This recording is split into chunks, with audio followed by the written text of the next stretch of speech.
start streaming. Let's do this. Let's watch guys punch each other in the face and occasionally do jujitsu. Now what we have to do is we have to figure out which channel the fights are on. Now we actually have to watch the fights. UFC Auckland. When we do the MMA guys, it's mostly just us sticking around. Now we got to watch fights. We have to watch fights in order to stick around about them. Don't we? Right? I mean, probably. It should be in somewhere where we call it what are we using now, babe? Spectrum? What, you train too? Yeah, I'm only a white belt. What is it? I've been training jiu-jitsu for, I guess, off and on for about a year now. I'm too old and too beaten up. I get too injured too quickly, sadly. I want to do kickboxing. I haven't done any jiu-jitsu. It's not the jiu-jitsu that injures me. It's everything else. It's the rolling, and then ultimately I just end up I ended up screwing up my knee because I was doing cardio. For God's sake. You were doing what? I screwed up my knee from cardio. It had nothing to do with jiu-jitsu. When was the last time I got injured actually doing jiu-jitsu, like legitimately? I don't think it's happened. It's everything other than the jiu-jitsu. I don't think jiu-jitsu has been like a real reason as to why I've gotten injured either. I think it was I think it's been overtraining, under resting, jungle fit, and doing all of that, not getting enough rest, and then expecting that I'm going to go in and do it day after day after day. Yeah, unless you're like blasting test, you need to have like 3 days off every week. I mean, basically, unless have you met Zach before? Nah. Zach is Zach. He's a 21-year-old phenom of pure unadulterated bliss, but he's 21. He's 21 years old. He's what, 6'4"? He's 6'4". He's lanky like John Jones. Yeah. He's basically just he's so physically Gifted. He's gifted, and he hears it all the time. And he's like, and then you go and you talk to him, and it's like, oh, who's your dad? Oh, he fought, He fought a world title fight. Oh my God. Not Evander. Was it Evander or wasn't Evander? It was the guy that... It was Evander Holyfield. Was it Evander Holyfield? Okay. Because we joked like, oh, did he bite his ear? That's right. But yeah, but also, what's really cool about him is he's incredible for a kid with that kind of pedigree. He's super down to earth and really, really cool. He's a Marine. Yeah. He's a super humble kid. Super humble. Super humble. He plays around all the time, but he just even you were saying, babe, you were like, he doesn't. They didn't have a lot of confidence, and it's like he's such a good guy that he cares about like what people think about him. I think. And that's what makes him such a sweet dude, cool guy. And the thing is that you give him a couple more years of legit jiu-jitsu and MMA training, dude. He is going. I could see him being UFC. I could see him being. Mark Hunt is fighting. Yeah, Mark Hunt. Daniel Kelly, is that the one? Dude? So Daniel Kelly is fighting, and Derek Brunson. I was going to say Daniel Kelly and Mark Hunt. If you combine them together, you have the size and age of me. Dan Hooker. He's a hooker. Zero skill. Hey, don't make fun of Dan Hooker. Why is he a hooker? That's actually Because he throws a lot of hooks. Did you know that that's actually a position in? Sure it is. Flat on your back. Did you know that's actually a position in rugby or in soccer? Really? Somebody said I was a hooker, and someone was telling my mom when she was working for the government. She was like, I played rugby or played soccer. I was a hooker. Oh, what's that? The oldest profession in the world? Mm-hmm. There he is, Mark Hunt. Mark Hunt, big boy, carrying a stellar record of just over 500. My man. Mark Hunt's also 43 years old. So this is just old dudes MMAing. This is my life. So he just beat Matt Brown, the guy that's married to Ronda Rousey. And quote, I liked beating that wife beater. And he sure as shit did. God, did he ever. Is his next fight against Hope Solo? What? Where you going, Pear? Chasing this rabbit. Oh, hell yeah. Hey, babe, did you grab my, never mind. So we're starting off with Lewis and Hunt? No. We couldn't be starting. Oh, is that the main? Or semi-main? They're not the main event. It's got to be the semi. How's our stream doing? I like it where we can just let it go. Yeah. Shout out to Jenny. Shout out to you, Rick. Aw. So we're watching Buddy. Lewis versus Hunt on FS1 tonight. Hunt is next. No way. No, the main card started at 2 p.m. which is what our which time. is fine if not, because no, it should have been Eastern. It should have been Eastern. It's 2 p.m. Eastern? No, 10 p.m. Eastern. You said 2 p.m. Sit down and let the people at home see. By the way, viewers, if you're out there watching, this is my friend Perry. Known him for quite a while. We go back a little ways. Hilarious dude. Fun guy to be around. Heart of gold. Bunny enthusiast. And Bunny he's enthusiast. now chilling with Rabbit trainer. Oh. recent Part-time magician. and a recent and a recent member of the MMA Academia, isn't that right, Perry? That's the main Yeah. part. Okay. The main fight. The main event. Very recent. So don't ask me anything about it. Makes sense now. Now, did you get into it? Now we talked about it. So Perry and I, I'll give you guys some background. So Perry and I worked together last year for about an entire year. No. For a man. Sorry to hear that, Perry. For a man named Lee McDaniel, who's about 82 years old and built like a fucking ox, and isn't afraid to tell you exactly how he feels. And Perry told me just the other day he did a fucking backflip off of a boat. I'm not kidding when I say 82 years old, and I'm telling you, I've seen the dude. I wouldn't. Oh, it was like a video from a year ago. But yeah. Oh, okay, so he was 81. Well, that's completely different. I see myself jumping off and like splitting both of me. I can't do a It was backflip. clean. It was clean. I can't do a backflip now with a trampoline and help. We were in the garage fixing the garage door because we had hit that thing with the forklift like so many goddamn times. And so we're in there and Lee's working on it. Lee is... So we've got these pallets that have stacks of these bundles of wood that are staggered and stuff. And so they're flat. They're as flat as this table. And the man got onto the shorter stack and leapt like Indiana Jones onto a taller stack and said, "All right." He's looking at me. He goes, "All right, come on up now, Jerry." And I go, and I would, just come back from like, a few injuries and stuff. And so I'm like, man, if I fall, I'm going to hit a solid concrete floor. I'm going to scrape my knee down. Perry knows what they look like. And he's like, "Come on." And I was getting scared and I wouldn't do it. And he's like, "Come on, you're a goddamn athlete, boy." And it's like, I felt like guys like him, help you understand why like our generation is like Weak. very much pussy. Very much, dude. Like, I don't know. The guy was, and he asked him, "How'd you do it, Lee?" "Lots of good beer, Good beer drinker. There was this great story, like dovetailing off that. There was this great story, like the last surviving. I want to say like the last surviving like World War II somebody, but he's 116 years old, and they're like, "How do you do it?" Drink whiskey and I smoke cigars, and that's the whole thing. He's somehow just stronger. And then you got guys like us, and like this is our new sport. Like coming into that, I don't know, these older guys, man. My grandfather just passed away, and I mean at 75, 78, like this guy Daniel Kelly, is just still a badass. Daniel Kelly is a badass though. What he is he's the most unassuming guy. He steps in the ring. He doesn't look like much, and then he just outworks you. It's not a matter of for him. It's not a matter of endless skill. It's a matter of endless heart and endless stamina. Like I don't want to get into a foot race with that guy. I don't want to get into a marathon with that guy. I don't know what you're going to do to beat him. You have to, I guess, catch him. Because we saw Rashad punch him in the face, and it was just sort of like, all right. Rashad punched him in the face a lot. Yeah, and he just walked right into him. Just. I'm guessing he doesn't have much of a ground game. Like that would be my only assumption. Like otherwise he'd be champion of every division at this point. Probably. You know what he is? He's 14-1. Well, he's got a stellar record. That makes perfect sense. Any pro MMA fighter, any fighter, man, like 14-1 is absolutely no joke. Dude, you can put her on the table too. That's fine.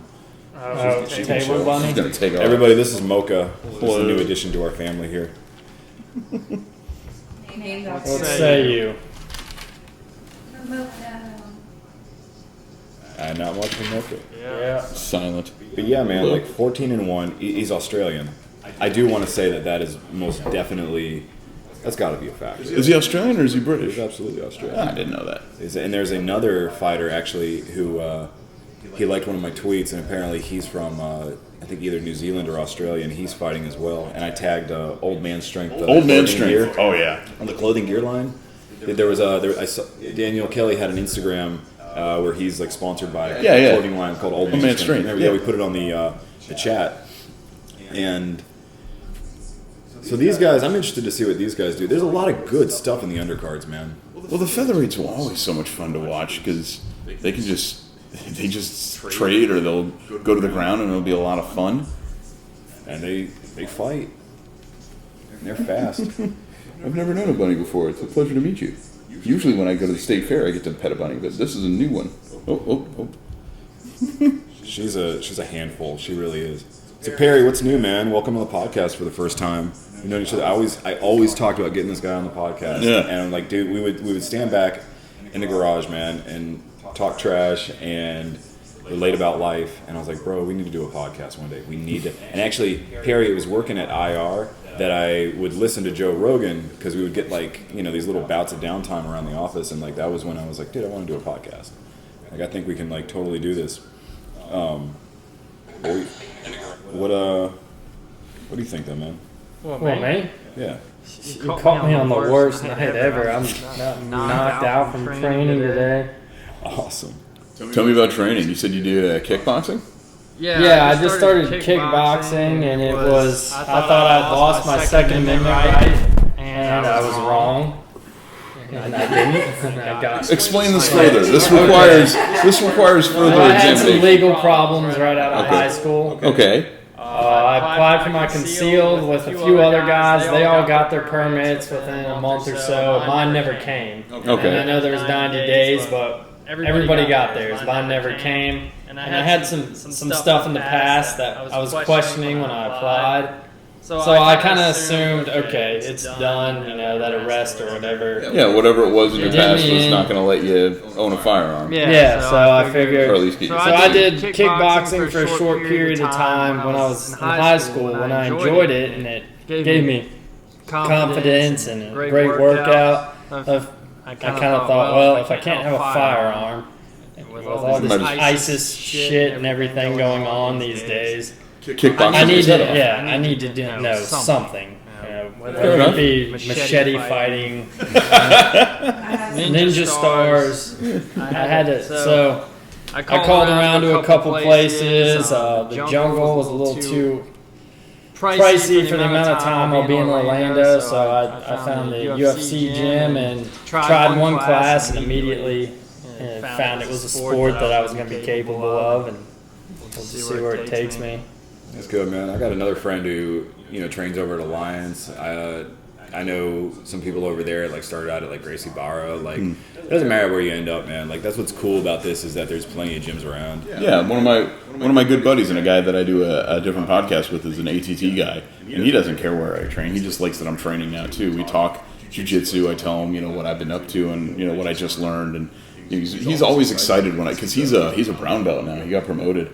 He went up from purple to brown. So irony of that story is I dropped 300 something bucks on gear classes, and the mail comes and my concealed carry permit shows up the day I paid. The day I paid for everything. Well, that'll teach you. Always believe in yourself. But again, I went to those first few classes and I went, okay, this is a sport I can keep up with. I'm built for it. My joints can still take it. And I have a reach advantage on some of these people in the class, so this might be fun, so I stuck with it. All right. But in regards to earlier, when you were saying that the older generations are stronger compared to us, I found an article saying testosterone levels in men decline over past 2 decades, study shows, and that immediately came up in Google. This is Endocrine Society. You immediately just pulled that up. There's pages upon pages of articles on this. That's interesting as shit. That Well, meat consumption is down, which would lead to a lower testosterone level. Plus, they're actually measuring these things now. Declining testosterone levels That dude is in men, not part of 36? normal aging. Mizzouto is 36 years old? Oh my god. Roto and Alexander Volk. Testosterone levels 1 year. Volkanovski. That's interesting as hell, man. And I wouldn't be surprised at all. Serious decline in past 100 years. That makes sense. I regret putting the bunny down. Yes, be careful with all the wires around. That was not your best play. Man. Dude, that's interesting as shit, man. So we're about to watch Mizuto Hirota. There's been a 400% drop, however the hell that statistic works. 400% how? Like, versus, that's a very suspect statistic. Did they take everyone's blood from birth? How is this dude 36 years This old? would be in regards to chemical exposure through dieting. Yeah, so less meat intake. And or less need to physically do work. Yeah. So more sedentary lifestyles. Shorter work weeks. Mm-hmm. Well, we have machines, we have computers, we have everything we have now. Go back to 1920, it was, go grab your hammer and take Sally Sue to the moving picture and get to work at 5 a.m. and go to bed at 8. And that's why you got these old people, when you're tired at 7 in the morning. Oh, goddamn, I used to get up every day before the sun and go to bed at 7:30. We got some listeners here. Trevor Flory, what's up, man? Turn up. Stephen Schelling says, what's up, YouTube? Trevor Flory says, turn up Hirota. Stefan says, I got Hirota. Amanda's in the house saying, yay, hi, y'all. Here comes Shark Teeth. Shark Teeth going to be rejoining us. Nice. There's another couple that love UFC. They're jumping in here. Fantastic. Maybe we can turn it up just a little bit here. Hirota is dancing. We are dancing in the first round, everybody.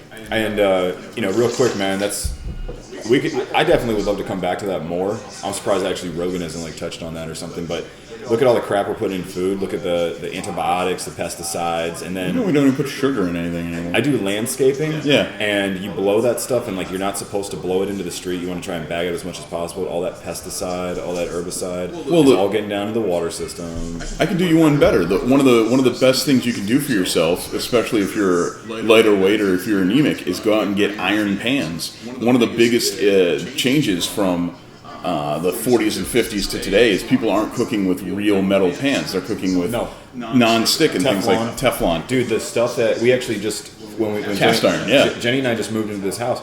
We got that princess house. My mom had these princess house parties, and we got cast iron because, dude, Teflon. If Teflon cracks and you cook with that stuff, it fucks you up so bad. The chemicals. And what do? Microwaving stuff in plastic. Well, you know me, I would do that shit at the shop all the time. The reverse of that is if you wrote on the ground, wrote it down trying to recover here. But if you use a cast iron pan, you actually get iron in your diet. Oh, that is not looking good. Oh, this is bad. Really taking mad elbows from the super elbows to the side of the head. He has got amethysts. He's got to do something desperate. What are you doing, man? We got 3:10 left to go. Oh, Hiroto's taking some nasty, nasty shots. He's almost recovered. He's got him in butterfly. Volkanovski looking to pass here. He up kick. Nope. Hirota needs to up kick. Nice tie up. Oh, careful now. We might have a Hirota just had and Hirota's back up after a sweet leg hook. Hirota went and countered and did a little sweep into what looked like almost a heel hook there. But Volkanovski pulled him right to the ground with an easy trip. Are you learning any of this so far, Perry? No. Doing the jiu-jitsu? No jiu-jitsu yet, all striking. Good little cage takedown, little outside leg trip by Volkanovski. Yeah, he is nice up knee too. Great first round here.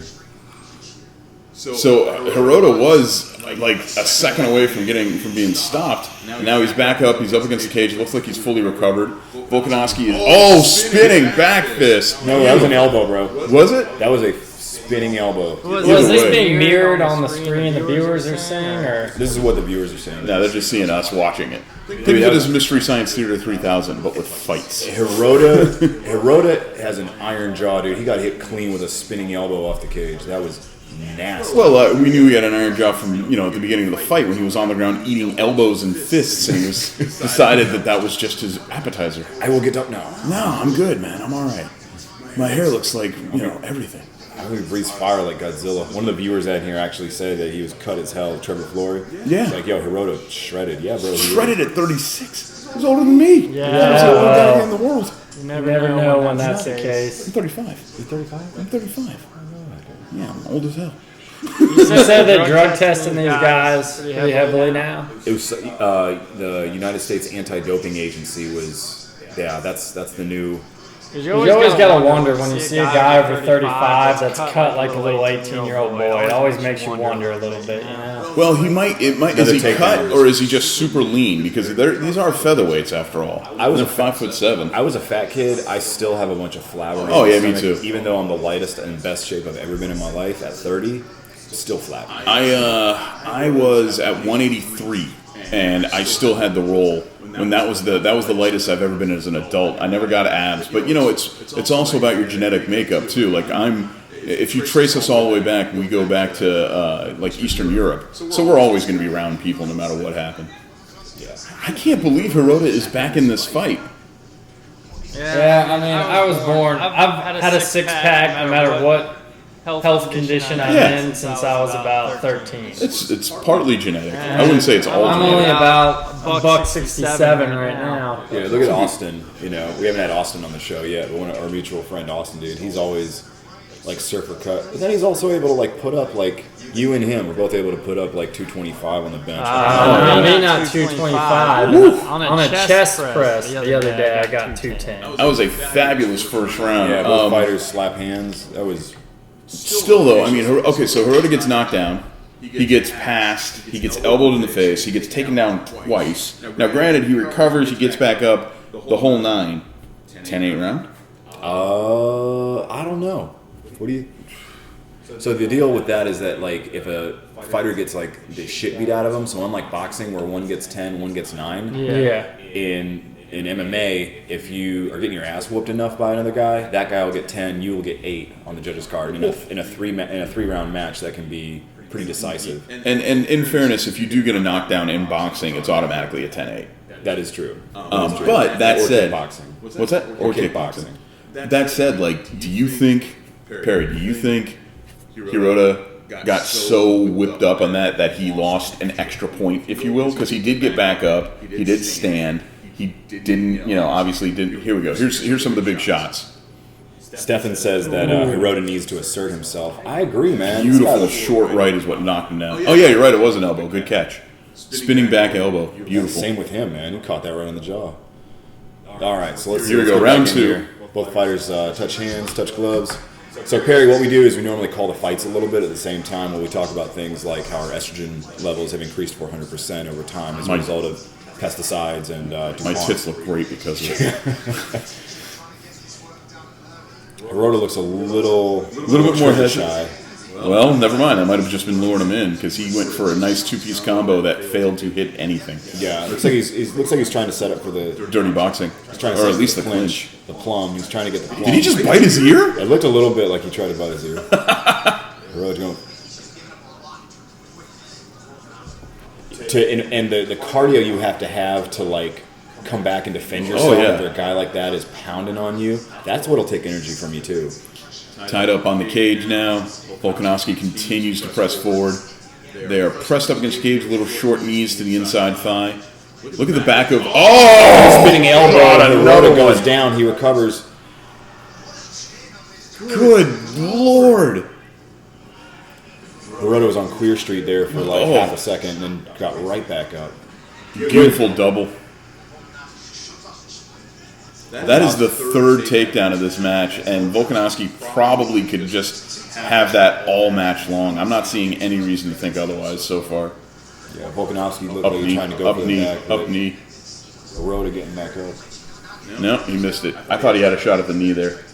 Oh, those spinning elbows off the cage have definitely been working for him. Absolutely. Ooh, I don't know if Hirota's back yet. Did you see that? Overhead? He's looking a little wobbly doubly. No, he's definitely fine. Oh, he's taking some serious blows, man. He's shook up. You ever take a real hard... I got hit with an elbow over the top of the head like Faringo when he was still at the jungle? Yeah. Bro, I literally heard a bell ring inside my head. Oh, he was looking for the spinning back elbow there, and he ducked it beautifully, but was not able to capitalize. Had mount for all of about less than a second, and now they're pressed up against the cage again, and Volkanovski continues to just assert dominance. What have you been training on, Perry? Just bags for now. I'm going to have my first contact since high school on, I guess, Tuesday. Nice. You going to be sparring? Yeah. Nice. And in high school, when I gave it a shot, I remember I got partnered up a few times when we did have partners. For some reason, the guy teaching the class, I was about 145 pounds, just pushing 6 foot at that. I mean, I was a rail at the time. I remember I got matched up with a guy about my height that was about easily 40 pounds heavier than me. Mm-hmm. It totally turned me off to sparring for years. Because I would go home and just lay in bed for the next 2 days like a big plank of wood. Just got rocked. Oh yeah, my ribs would just be black. I trained 2 days a week out of the last 2 weeks, man. And yesterday at work, I was listening to Dominic Cruz's podcast on Joe Rogan again, and it made me say, you know what? Fuck it, I'm gonna relax and not try to go. Because I'm disappointed because it's summer and everybody's got fights and they're fight cards, and I just am coming off. I'm just 7 weeks off of surgery. That was a big surgery, man. You got to let your body recover. You also, when you hit 30. By the way, Hirota and Volkanovski doing nothing anymore, so that was fun. But you got to give your body a chance to recover. You don't spring back. Actually, Hirota's starting to work a nice stiff left. Was that a straight or a jab? I couldn't see it. Looks like it's a jab, but he's coming straight down the pike with setting up the right, but he got caught in the face for his trouble. Little straight cross to the body and right hook by Volkanovski. I guess Volkanovski has counterpunching too. Both guys are set. You see this? This is funny. Hirota is trying to set up a feint while Volkanovski is setting up a counterpunch. So the roughly the last 3 minutes of the match has both been guys just sort of shaking their elbows and shoulders at each other. By the way, Trevor Flory, we do this regularly, man, for most UFCs. Welcome to the MMA Guys. We're very interactive. Go ahead and hit that subscribe button. Share with your friends and stuff, man. And, keep coming back. We do this for every major UFC. Fight night now. Mark Hunt, Derek Lewis. Hell yeah. We got some different friends and everybody. We got some different people. Big overhand right. Hirota stumbles down, but he's in a butterfly. I don't know if that was really a knockdown as much as he just sort of threw him down. But either way, Volkanovski, if he's walking through his guard. He's just...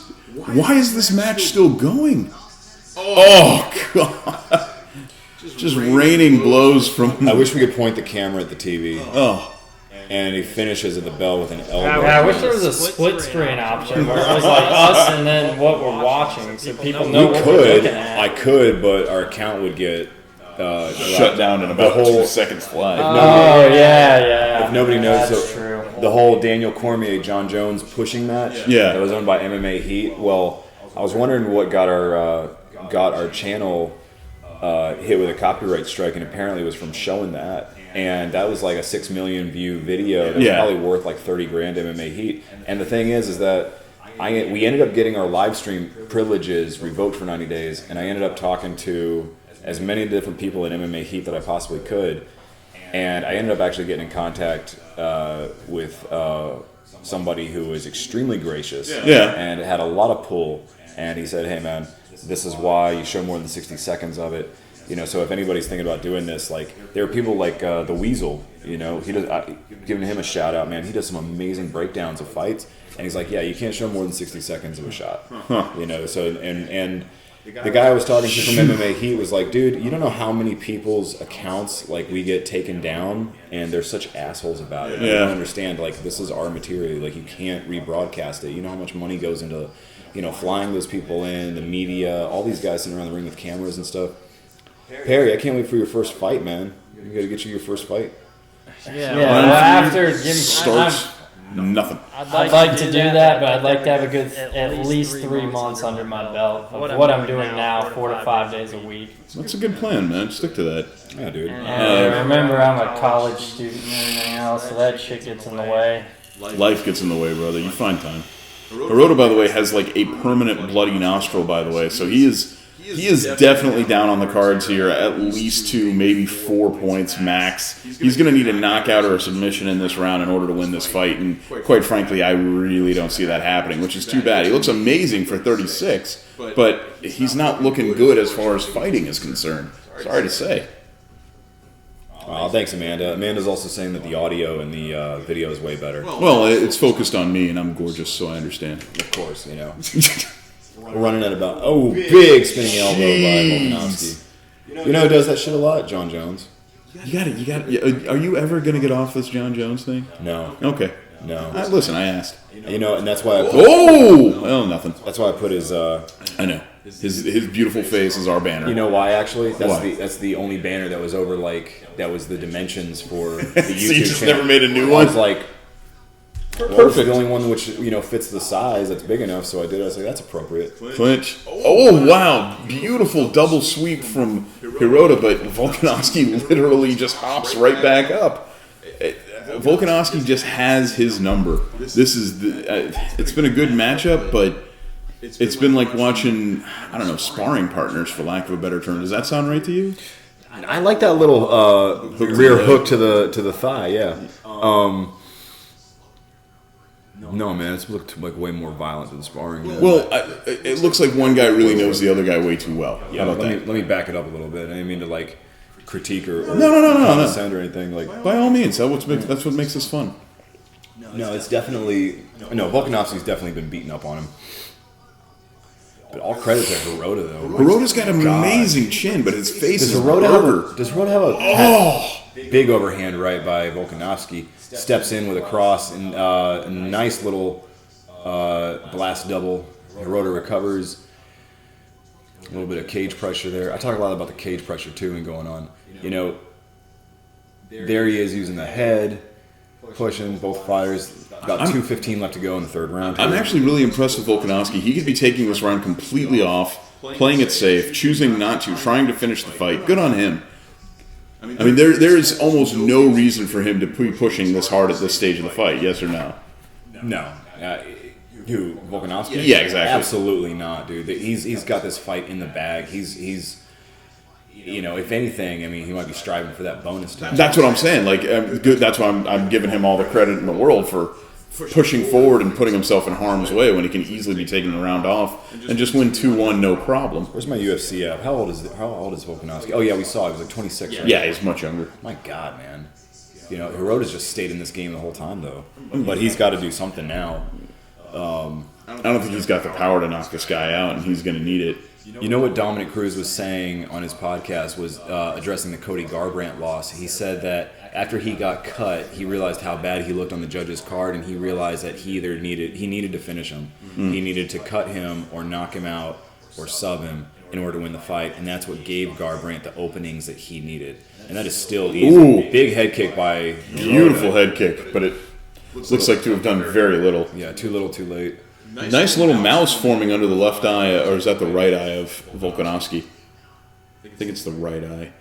I don't think that was there before. And Volkanovski looking like he knows all he's got to do is run the clock out. Yeah, I think he's backed off now. Hirota exits with an elbow.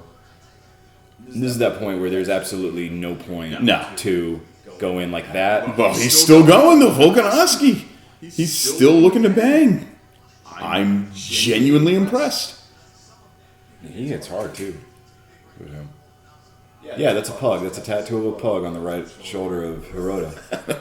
I think he might be my new favorite person. Oh! Stepped in big. Look at that. It was overhand right, inside leg kick to the shin. Those shin kicks, that's another weapon you don't see a lot of. Who does that very, very well? Now That's Hirota like opening shit. up. That's why. Not Dude, even it hurts. Silva. I mean, just starting to kick again the last few days. I haven't kicked anything since I was a kid, you know? Yeah. I've had severe pain almost every night when I go home, and just the impact. I'm still not used to taking the impact where I'm having to wear shin guards. But dude, you just started. Yeah. I assume you get little micro fractures or something over time, and then it gets stronger. We had a coach who had his pro debut, and he threw like 93 kicks, Rich. Yeah. And after that, like for 2 or 3 weeks, man, he just kept walking around talking about how bad his shins hurt. I believe it. Yeah, absolutely, man. And yeah, kicking bags and everything like that can jack your shins up too. And you don't think that kicking the bag can hurt, but until you've done it, like I'm definitely one to speak.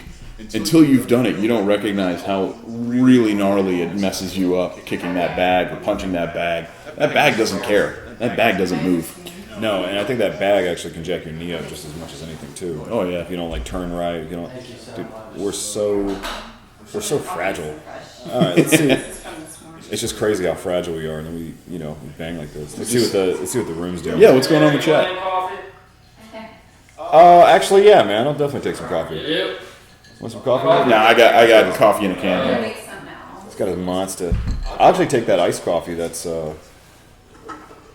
What's chat yelling about? Trevor Flory's asking, can Captain Morgan Parrot Bay go bad?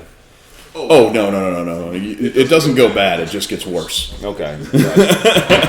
All right, we heard it right here, Trevor. You can totally have that Captain Morgan Parrot Bay. And if I may, just speaking of Captain Morgan Parrot Bay, believe it or not, I know this is going to sound weird, it goes amazingly down well with some Diet Pepsi. It has to be Diet Pepsi, though. Can't be Diet Coke, can't be anything else. You put Diet Pepsi and Parrot Bay together, and you have the single most delicious thing outside of, I don't know, a tall glass of summer breeze. Yeah. I love Captain Morgan. Jenny loves the captain. Dude. All right, guys, let's see. Bag can hurt. LMO. Trevor does agree with you that the bag can hurt. The bag hurts like hell. Let's take a look at some news here, guys. Let's take a look at the old. It's like I get all my news from Reddit, right? Yeah, everyone should. Yeah, exactly. Let's see. Okay, so All obviously, I use is Reddit. so obviously Adam West died. Yeah, sad. Like, it's sad, but he's also 88, and it comes for us all. If I can be 88 and live Adam West's life, I'm sure he was just fine. yeah, he had a hell of a good one. He did. He really did, man. He's we actually, for those of you watching that little picture over there, Jenny and Zach and I actually met Stan Lee this weekend. We got to get our picture. Hang on, official decision. All right, here we not go, that guys. this really matters. 30-27. Okay. Everybody, this is the beautiful Jenny right here. Y'all say hi. camera? Yeah, you are.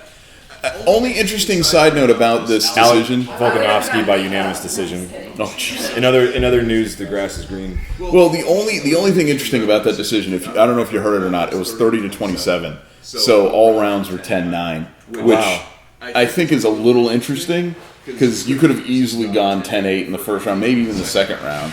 But I mean, it went the way that we figured it would. The guy who was punching the guy in the face further and harder. Volkanovski's on a 12-fight win streak. That is very interesting that they didn't just give that a 10-8 on a couple of those. I guess it's got to be pretty bad in order for it to be like. Well, that raises an interesting question though. Like, how bad is it? He took him down any chance he could. He knocked him down, physically knocked him down, and hit him with a nasty back elbow more than once. Like, at what point does it become a 10-8 round? Do you have to rip the guy's ear from his head? Like, what? Well, you know what I think. What the factor was that Hirota didn't never faltered. He got back up after the takedowns. He did get in a butterfly very quickly. That's a good point. He did recover. I think if he were in like a position where he was like being just like subdued and controlled more. I mean, we both saw it. Like, the fight was nearly stopped. Watch this. Look at this beautiful short right. Hirota goes to the ground, but he's to your point, he's right back up. There's the spinning back elbow that sent him to Queer Avenue and Queer Street. That's the intersection. Queer and Queer. Or does Queer Street intersect with Ropey Avenue? Ropey Leg Avenue.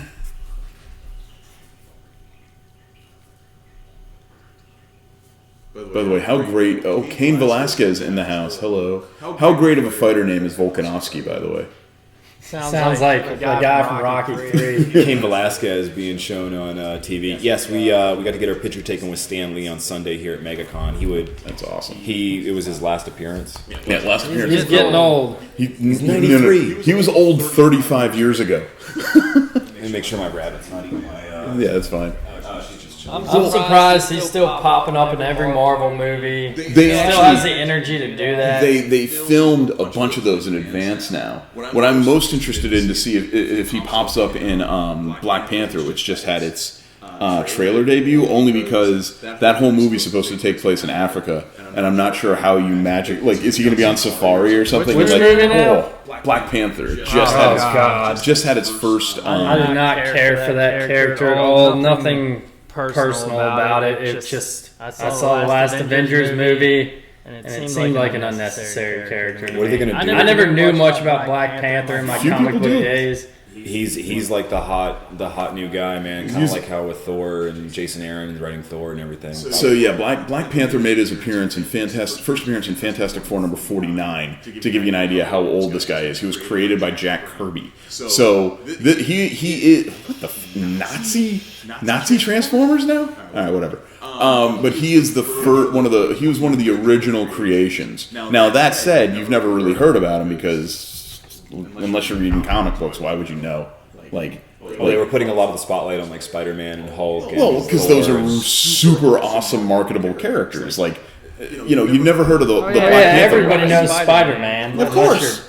He had a TV show and all this other stuff that we all got up and watched in the morning. Oh yeah, Saturday morning TV, man. That was the way. What's really interesting, if anybody out there doesn't know, is that the guy that is writing Black Panther right now for Marvel, Ta-Nehisi Coates, wrote a book called Between the World and Me. Okay. You heard about that book? No. It was called Required Reading by some very prominent individuals in the community of academia, which if you've ever had, you've ever seen Ray on our show or anything. Yeah, sure. People are very critical about like the social justice warriors and everything, but I actually listened to it, and it's an amazing breakdown about. Basically, it should be required reading, and it's sort of about like how he grew up and how he saw that like people, whether it was through slavery or whether it was through gang violence, like it was this constant need to destroy the black body. And this is also the same guy who's writing Black Panther now. So I think that's very cool. He's writing this like this sociological observation on Hey Alice. What it means to be Is it going to be the Disney Marvel? Man, I think they're going to do something really smart. They're going to start the movie where it's the Avengers fighting some easy bad guy, and they're going, this is easy. You're going out for golf later, having a good time, just like every single You're going to set that Marvel shit movie. up with Infinity War that's coming out this year, and they'll blow the brakes off it. The 2-minute teaser trailer is already very much very heavy. Like in the very, very brief amounts you see, he's a warrior king, much in the same way that Wonder Woman is I a don't warrior. know his. Well, much in the same way that Wonder Woman is a warrior princess. So there is going to be killing done. Amanda Shark Teeth's girl says comic book geek, love it. And by the way, I didn't mean to say Shark Teeth's girl. Like, how do you don't identify people as like that's your girl? Well, we still live in a society where people it's not anything meant as a derogatory term. A girl will go, that's my boy. Absolutely, absolutely. If you are with someone and you're comfortable with that person, you will absolutely recognize. Like, I'm my wife's husband. Yeah, and if she introduced me as this is my husband, I wouldn't find that in the slightest. She does own you. Well, I mean, that much is obvious because no other girl would ever say yes. Hey, Trevor also says, who is pumped for UFC 213? Dude, us. Let's see here. Where's Derek Lewis over Mark Hunt? I'm gonna say, yeah, that sounds right. Yeah. Mark Hunt lands one good one though. So y'all are both comic book guys, though. Super comic. I used to run a comic book store. So how do you feel about all these new Marvel movies coming out? Do you like the way they're doing it? Because I'm annoyed as shit with it. That's a great question because initially, absolutely it's the ultimate Disney. Yeah, no, you're absolutely right. Yay! Look, it's Black Panther. It's Ant-Man. I remember that. Just feeding the fans whatever they it's money get them off for a little bit. It's money for the sake of making money. But back when I was actually running a comic book store, to your point, it is really bottom basement selling to the lowest common denominator. But every time they release one of those movies, because here's the thing, comic books, like actual reading comic books, that's on a hard clock, man. People are going to stop reading physical form eventually, and it's all going to be digital, and it's all going to show up on your phone. But every time they release one of these movies, that clock gets pushed back 20 years because you have a whole generation of kids that go and they're like, now we're going to see a whole generation of kids who watch Luke Cage, Daredevil, Jessica Jones, and Iron Fist on TV, right? And then you got this next generation of kids that are going to go see all the Hell's Kitchen or whatever. Exactly. So you've got all these ground level heroes, but that hard clock where physical form comic books, you can set your table to it. It's going to move 20 years and 20 years. I'm 26 and I had access to comic books. I think I was about 13 and I was like, okay, I want to skateboard or something. Yeah, exactly. I'll pop in every now and again, check out one, but I had Deadpool comics. Nice. I had Daredevil comics, Spider-Man. Did you ever read the Man Without Fear storyline with I was reading the black and red suit where it was mostly black? Perry, I was reading that at the office where we worked. Remember when you were like looking over my shoulder, like, "Yo, what are you reading?" I'm like, "This is Frank Miller's Daredevil, Yeah. Man Without Fear." That's like the quintessential Daredevil. That's actually what gave like Daredevil its break, and I think Frank Miller too, if I'm not mistaken. Well, Frank Miller had his original run. That was the Elektra run, which is like the issue 170s. What you're talking about is the Frank Miller, John Romita Jr. Miniseries called The Man Without Fear. Okay. Yeah, that was more in what Perry was talking about in his time. But that's the black suit with the red trim, and he's got the crazy like batons. Yeah. The original Frank Miller run is where Elektra gets the spoiler. Elektra gets the shuriken, and the big dramatic scene where she's like doubled over like this. Yeah. So that's from like the 70s and 80s. Real quick, did y'all like the Daredevil series at all? Oh, on TV? Yeah. The Netflix? Love it. But I thought the villains were ridiculous, not interesting. I thought it was really cool at first, and I thought the Punisher story was awesome. Yeah. The whole deal with the Punisher was awesome because the Punisher movies are garbage. They just have not done this guy a justice yet. Let me explain something to you. The Garth Ennis Punisher series is the reason I read modern day comics, and that is exactly the kind of Punisher that they were going for, because the guy that played Shane on Walking Dead, who played Punisher, did a tweet where he's standing there with a Garth Ennis comic like, "Yo guys," talking to the fans, "I'm going to try to make sure I do this justice." And holy fucking shit, did he ever. That was the best Punisher I've seen. I was just coming out of my first surgery, my first meniscus surgery, came home, and Daredevil had just come out on Netflix that week, so all I had to do was lay up, eat Percocets, and watch Daredevil. And it was a lot of fun. And they did a good job with that, man. I like the guy who played him. I like the scenery. Where the villain's a little meh, yeah, but like they had a few. Christos Cage actually wrote one of the episodes. Correct. I tweeted him. I was Correct. like, oh, he did actually that really violent one where the guy's stabbing him and stuff. But yeah, dude, the Punisher one. And what's cool about Netflix is that without, just like with YouTube, man, just like with podcasts, with no network hovering over you, they can do whatever the fuck you want, because the Punisher. Yeah, it was a graphic show. It was violent as shit. Beautiful. That prison scene. Oh, what I love most about so speaking to you about the Punisher. Trevor says everyone loves Daredevil. Yeah, good. He's a smart man. But that scene where he's in the diner, that is a Garth Ennis scene. So he's in the diner and he's just slugging coffee, and he's keeping his eye on something, and then he says, "All right, now I need you to go." Yeah, and some guy circled the building. And she says, "Who are those guys?" He goes, "Just some guys who don't know they're about to walk into a diner for the last time." That is Garth Ennis. That is exactly his words. And that's why the character was done right. Just some guys who don't know they're about to walk into a diner for the last time. Yeah. That's all those dudes were. That's all those dudes were ever supposed to be. And it was perfect. And I think actually August, is actually when the Punisher. Here was a big thing that bothered me about that. The movies were garbage. No. The show. You know Elektra on the show, right? Sure. Yeah. And you find out she's this secret weapon. What did they call her? Like she was. Oh yeah, they're doing the whole resurrection gimmick with her. Hold on a second. It looks like we got our next fight starting. Hold that thought. Tim Elliott and Ben 10 Nguyen, and our boy Trevor Flory is going. Let's go for Ben 10. Let us know what you guys have. Tim Elliott, 35'7". 126 pounds. Wait, Ben 10 is in like Ben 10 the cartoon? That's adorable. Check it out. He looks like he's 10 freaking years old. I like that. Oh, he's Australian. Oh, he's an Australian. He's Australian by way of. I love how when they go to. I guess Korea. Win? Is Win Korean or is Win Vietnamese? No, it's Vietnamese. Vietnamese. Yeah. Win is like the Vietnamese Smith. Yeah.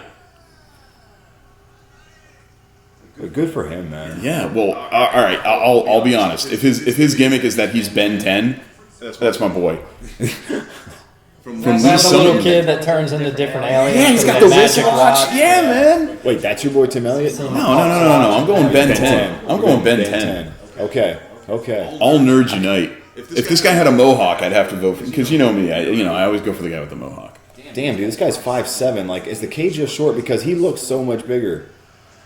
They make him look so much bigger, man. Like, I'm 5'11". That guy looks like... No, because Mark Goddard is about, 6 foot even, and he looks like he could just walk out of the cage with 1 foot.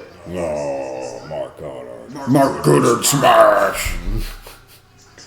I heard Mark Goodard was resurrected in a lab with a guy by the name. Never mind. Bolts in his neck. All right, guys, here they go. Starting it off.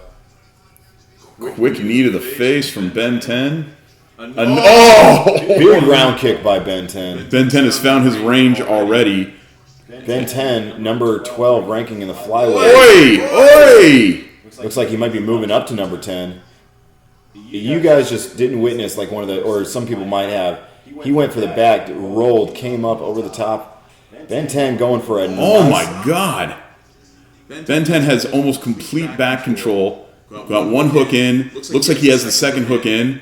Ben 10 had his flypaper on his chest that he put in the back room while warming up. Going for the choke, maybe. Looking for the... Yep. You go ahead and worry about my feet, son. I'm going to go ahead and make you sleepy. That's it. We're done. We are done. That is it. Wow. 48 seconds. Why would you go for his feet? Rear naked choke. You saw that, right? Was he trying to get out of the triangle? And he left his neck open. Yeah, in plenty of time. What'd you guys think of that shit? Jenny just said, "Oh my God." Yeah. No, that's a good call. Like you saw? Did you see that? Oh, Barry's got something. Oh yeah, by all means. Yeah, man. Up there. Actually, I'll get it. Go for it. Hey, Perry, take a seat, man. Everybody, play a little game of. Yeah, Ben 10 just saved us a little Hook it up with the milk. Gotcha, man. So that is. No, I'm good, brother. That is your quintessential, like, that is how they train me when I'm learning jiu-jitsu, yeah? And that's what they train you to do. They're like, look, we do basic beginner level stuff. I'm only a white belt, so I don't know much. You get your hooks in, they teach you to get your hooks in, you saw him get his ankles on the inside, and then you go for the neck. And what's crazy is they're doing the replay now, there's a couple of sweet elbows, here's the roll through where Ben takes his back, he's going to get his hooks in, you'll see, and then for reasons unknown, this guy starts rolling through the roll, he's going to go, Tim Elliott is going to go and try and get his legs, try and get Ben 10's legs, and then Ben just says, why are you not defending your neck? I'm going to put you to sleep now. And that's the end of it. I have no earthly idea what he was thinking going for his legs, though. So, I mean, think about it, Perry. If somebody's on your back, are you going to defend your neck, or are you going to try and get his legs out of your crotch? I'm going to try to keep him from getting on my neck out of instinct. All right, hang on. Official decision coming. Batman or Wonder Woman or Avengers? For your cup? Avengers, yay! Where's your mute button on this monstrosity? Should be in the... I got it. There we go. Okay. Let me see what's going on with Shake. All right, so back to Elektra. Yes, He's a secret weapon, right? And you can fill me in on exactly what that is. But you know, they wanted the guy was coming back to kill her. Remember the old man that trained him? Yeah, absolutely. She was a threat. Stick. It was a fucking girl who was good with swords and sneaking around, and she was the secret. What was she called? Like it was supposed to be like a world-changing weapon. Right. I know what you're talking about. I can't think of it, but I know exactly what you're talking about. I'm okay with it. I'm not, because they might as well invest in some kind of bomb, awesome gun, maybe a robot. I mean, some girl who's really good at karate is going to take down Iron Man. He's done. Here's the thing. You gotta go. Like, this is where the Netflix series sort of lose a lot of people, and for good reason. You gotta now watch Iron Fist, the TV series, because the Iron Fist TV series goes into great detail about where the hand came from, what they're doing in this otherworldly place where Iron Fist learns how to be a kung fu badass. But if you don't watch Iron Fist, then what happened in Daredevil doesn't really make a whole lot of sense. Yeah, exactly.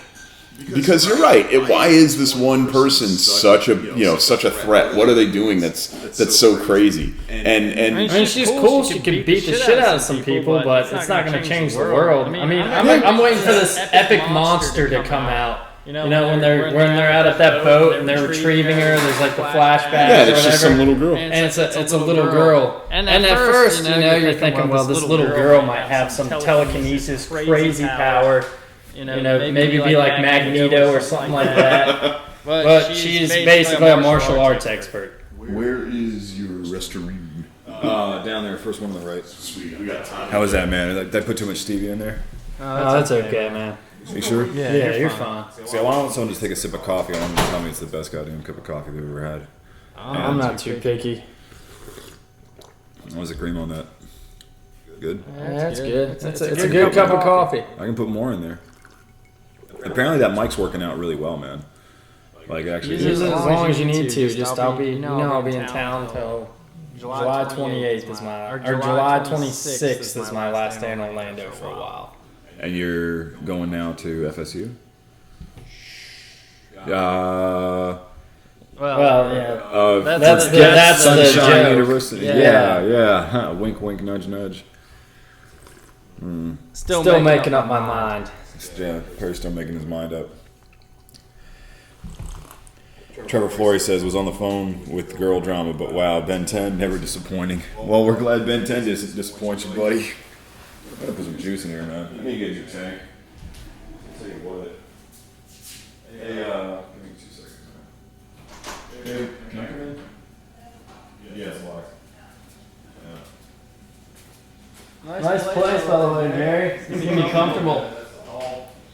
Here we see Ben 10 telling everybody that he's a magnificent badass and we all should respect him. I was rooting for him. He looks like a friendly little guy, you know? Somebody who just wants to win. Did we already answer the Hulk versus Juggernaut question? Hulk versus Juggernaut asks Amanda. Also, apparently there's a little bit of an echo, which we'll have to improve over time because you guys just moved in. There is okay. I thought it was as long as it was from the mics. No. Point the mic toward you. That needs to be pointed toward. That side needs to be pointed toward you. There you go. You're good. No, other way. Oh, he's got to see the button. Yeah, that one actually needs to be. Actually point it a little bit more towards you like that. Yeah, there is a little bit of an echo, but that's from the ceilings is. You know what I found out was on.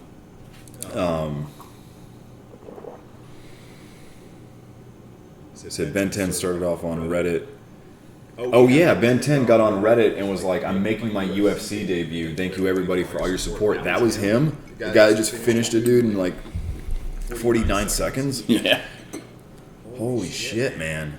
I feel bad that I'm on your podcast, not really knowing the scoring system and shit. Bro, there are plenty of people that come on this podcast. So if anybody's watching this and going, that guy, he's not a UFC kind of guy. I'm learning. Don't worry about it. Dude, you don't understand. Like, we get plenty of people. We just had a guy on here, Ray, who I'm telling you is like a savant when it comes to. He really is. He when puts me to when it shame. comes to it, yeah. So don't feel bad, man. And like that's kind of the thing is that this ain't supposed to. You want to hit this? Yeah. You're not supposed to like have to know everything about this. I just wanted to do something with friends on the weekend, man. Because like when we were working together, I mean, I'd be in the fucking back room listening to Joe Rogan, going, man, fuck, I don't want to like work here the rest of my life. I get inspiration to like do a podcast or something about it. Yeah, that's my Twitter profile. Wait a minute. Well, never mind. Nobody's really keen on working in a warehouse the rest of their life. I mean, it wasn't like a bad place. It was chill as fuck. It was chill as fuck because like It's done a lot of good for me. I know that. you kind of weren't supposed to be like chilling and everything all the time. But I mean, it got to the point where I'm fucking reading comic books and I'm on Reddit, and I know that was part of the reason why they let me do it. No, but let's not talk about that on me. I had my differences with you going, but Did you? I wasn't thrilled about it. I understood in some ways, but What do you? the way it was handled, it doesn't make sense. Well, it doesn't even matter. Like I Yeah. don't even care, about what it was about. But like, I just think it's fun to see they're building up this Kevin Lee fight because he's, want to be Conor McGregor. You never know who watches your YouTube channel, so you never want to talk about work. You know what? That's a That is valid point. That is very true. If I still worked there, So I do. Yeah, good point. No, I wouldn't say anything bad about Lee, dude. And Mike's the shit. Like he's awesome. Drop co-worker names. What, man? Ain't nobody here gonna know about these guys. Ain't nobody gonna know about them. Plus, I mean, it's like I gotta survive 45 more days or whatever there. Dude, if you survive everything you've told me about before, like you definitely are not going anywhere. Oh yeah. So we're building. Is this the fight we're building to next? Is this caveman versus this Neanderthal? Is that what we're seeing? Is that the? Are we gonna do the Kevin Lee Michael Chisaya fight? Oh, I'm gonna watch these two idiots beat each other up. Anyway, by the by, it's Hulk. Hulk wins that fight. Amanda did say Hulk all day. Yeah, Kevin Lee's coming out. I hope he gets his shit punched in.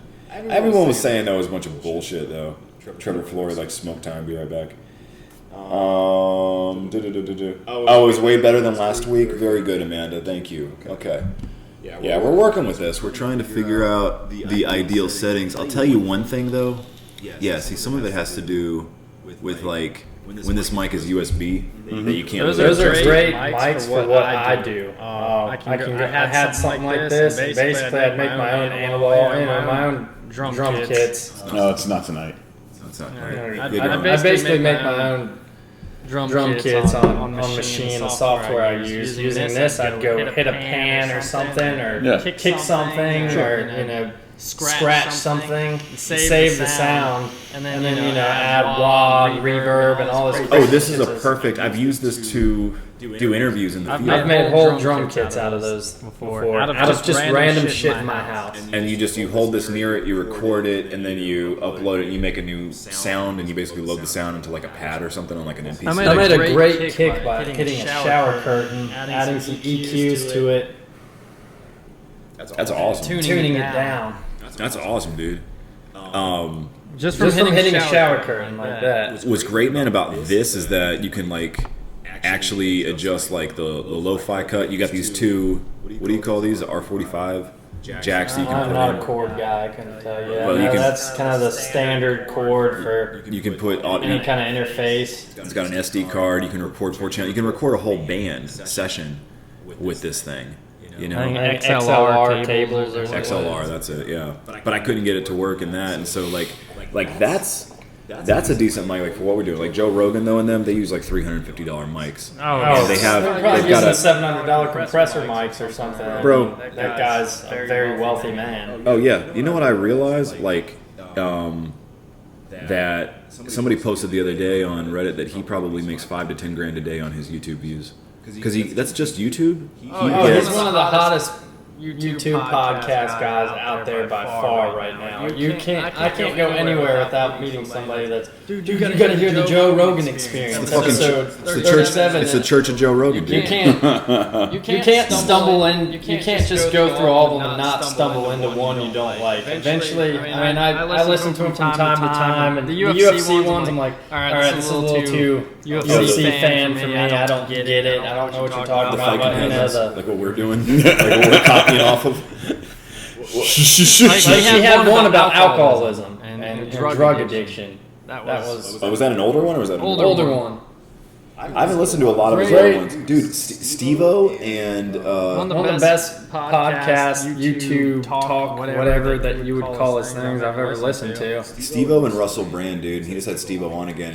And I'll tell you what, man. For someone who isn't an addict and isn't an alcoholic, he's talked to people so much that he understands it so well. Reeling back again into John Jones, when you heard John Jones on his podcast and he was asking him like, yo man, like if you've got a problem with chemical substances, like don't you think that maybe you shouldn't be around a bar ever again? No man. John Jones is an alcoholic. John Jones has had trouble with the yayo. He's a cokehead. Lots of it. I wouldn't know anything about that. So here's the background on it. You know the street term. He didn't know. The thing is, John Jones was the youngest champion ever in the UFC, Perry.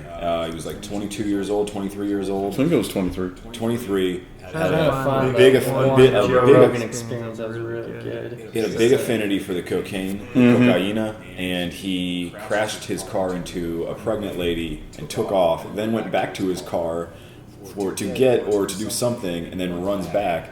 But he's on the show, and like you can tell when somebody's full of shit. Yeah, because we both know Alex Jones. That was the episode. That was one of the best episodes of. Wait, are you talking about like a recent one? Fairly, yes. He did it. He recorded. Or he gets them all shaken up, and he gets them drunk and high. Yeah. And he starts talking about interdimensional Illuminati child molesters. Yeah, that was the one. I remember telling Jenny about that. Speak of the beautiful devil. She's right there. I remember telling Jenny about that, like, because he specifically did it to have it on episode 9/11.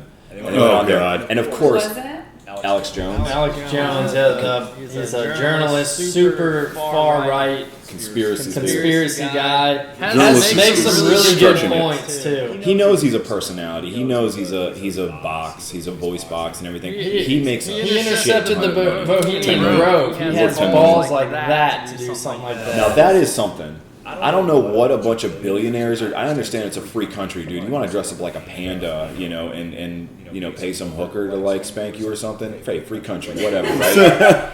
Free country. But you a bunch of billionaires meet out in the middle of the woods. No women, wearing robes, burning shit in front of an owl. A giant statue of an owl. You gotta wonder what's going on in there. Like you got and it's a thing. It's been going on. You got guys like Ronald Reagan who are involved, Richard Nixon. And there's everybody's involved. I like to read comic books and listen to Echoes on Saturday night. I don't know why they choose to do that with their time, but hey, Like I said, everybody needs a hobby, man. Well, you gotta wonder what's going on in there. You got all these, and some of these guys totally contradict each other in real life. That are going to this club, the Bohemian Club in San Francisco. We had to talk about this on a podcast with a friend of ours, and that it's about the Dakota Ring. Everybody wants to be a part of something. My uncle, my cousin are Masons, and we're just trying. My grandfather was a Mason. Okay, so no Masons in my family. Well, maybe some like with this kid murderous cult members or something. Everybody. Perry's going to be a recurring guest on the show, just so y'all know.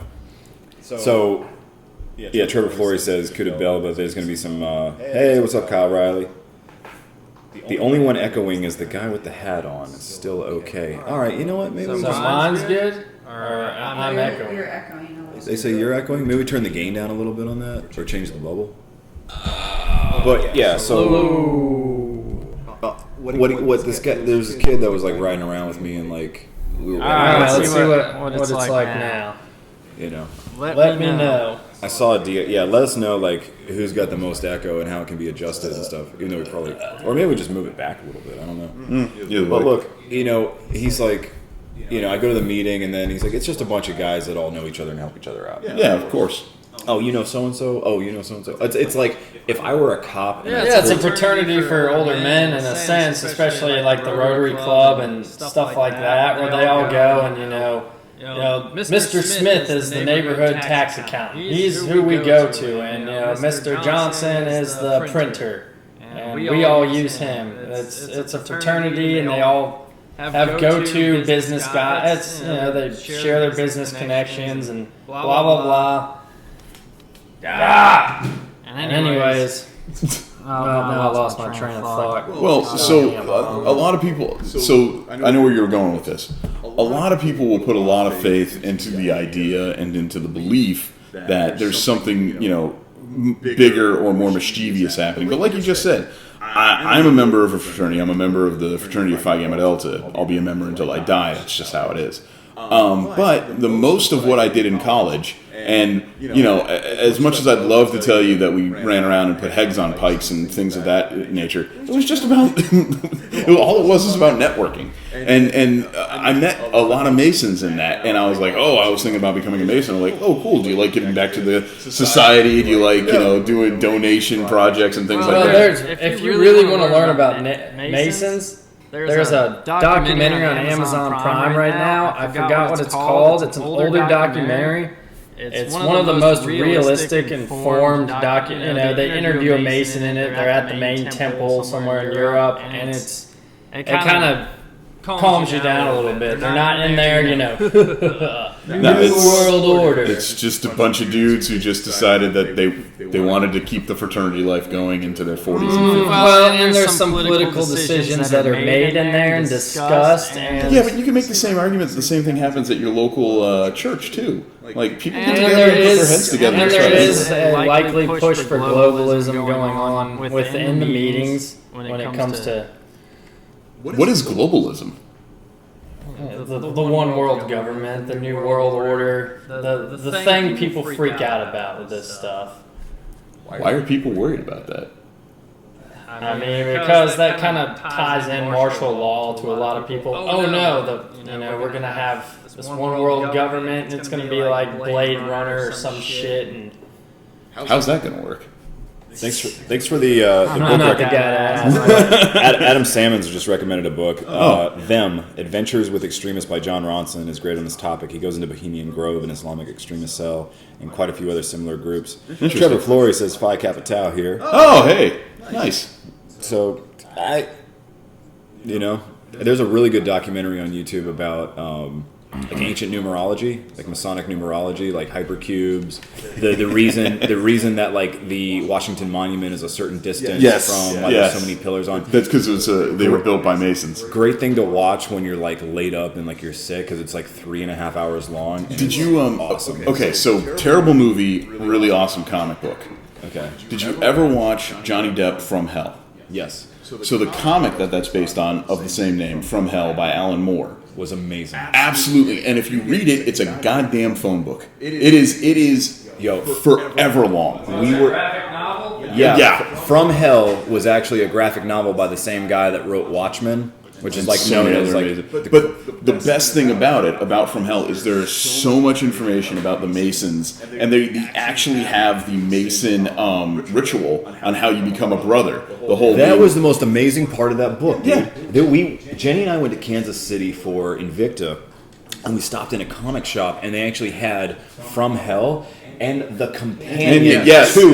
There's a fucking companion book. Yes. Almost the same size of it, but exactly. And that's what was cool is, so the guy who, I really don't want to get any spoilers out about that, but there's a guy, he goes into a Masonic temple initiation, and he actually goes through the ritual, and they recreate it. And what the character in the book also does is he's showing a guy like all of the symbolism that throughout the history all of man, England and all of England, you can actually trace a Pentecostal star of these 5 points in England, and you can actually trace it out. And they were all, oh wow, okay, hang on, fight time. And Buddy just walked across the ring and give him the throat slash. What a charming gentleman. I am all in for Ian now, or Ian, or however you pronounce it. One of our guys in here said, hey. Oh, Amanda says hi, Jenny, on the chat. Jenny.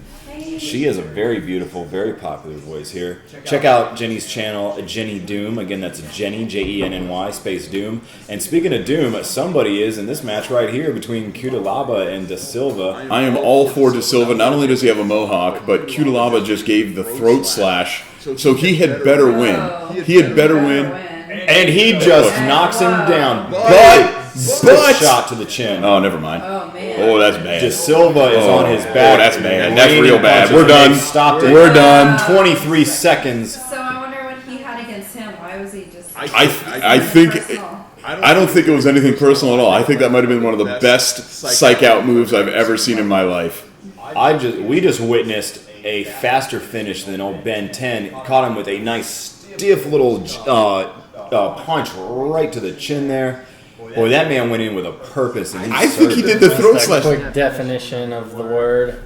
The operation or planning of economic and foreign policy on a. So that would be the global. The United. What is that thing? It took him longer to walk out than it did. No, yeah. It took him longer to walk out than it did. United Nations. Couldn't think of the name. Cutelaba squaring off. We're going to see the whole fight again. So the big overhand right. And then a short, basically just a strong left to the throat. Might have even gotten a bit of the chin. And then Da Silva couldn't do anything on the floor. Oh my God, that was... Hit him with about 10 hammer fists and just ended it. What the hell?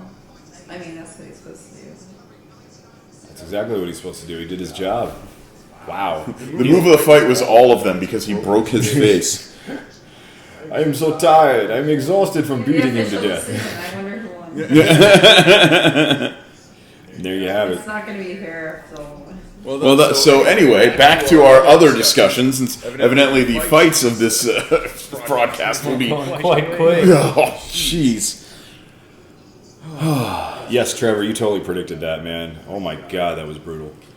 Dude, you know, John Wick was an awesome fucking movie. I gotta see these John Wick movies. You've been Yeah. seeing I haven't them? seen either of them. No. Jesus Christ. There's nothing too clever about them or anything, but they're just eye candy. It's just, fast-paced killing. Absolutely. Keanu Reeves did it right, man. He's like, what? You want me to do what? And he trained for that. Jenny actually got me tickets as like as a birthday present. She always hooks it. She's like, "Hey baby, I got a present for you." It's like Alien. That Alien was awesome because I watched Prometheus before. But if you have not seen Prometheus, then Alien is not going to make a lick of fucking sense. Exactly. That. The last one was like, "Jay, I got a present for you." What? Stanley. Although there was a lot of holes in that movie. There's just a lot of unexplained. I know they're going to keep going with it, but It wasn't really holes. I felt actually. a little bit gypped. There weren't really holes, man. They actually tied it up really good. They tied it The directly. last one was Wonder Woman. Wonder Woman was the last Wonder one. Woman was the balls. That movie was awesome. It was? Loved Wonder Woman. I watched it twice in 24 hours. It was so good. I wish I could see it so Loved late. Yeah, I was like I kind think of I would like. have seen it a little bit earlier. I was nodding out, and our teammate Ricky was like talking shit. Like, man, you know, she's kind of strutting her stuff. And even Jenny was like, I could have gone with a different sort of image, like the real classic old school DC But the image. movie was really good. The shit they did with the lasso was Yeah. really awesome. Yeah, it was really good. It It was- made the lasso not It's ridiculous just at I all. wish we weren't so tired. We saw it at 10:30 at night, but we saw it in like the Badass Theater over in Altamont. Nice. The Dolby Theater. Yeah. That Dolby Theater, they invested their money wisely with that shit, man. Reclining chairs, curved Oh, at the mall? digital screen. Hell Yeah, yeah. that's a great theater. Never crowded either. I've never gone there and had trouble finding a seat or anything. That's weird. They gave each other the "I love you too, brother" move. Like, what was that about? I don't know. Whatever. I think he was just trolling. I think he ran out, did the big throat slash in his face to just troll at him so that he, game off his game. Or did you recognize? It's his 8th finish in less than 30 seconds and his 10th career win by I KO. thought we weren't talking about what he does with his girl.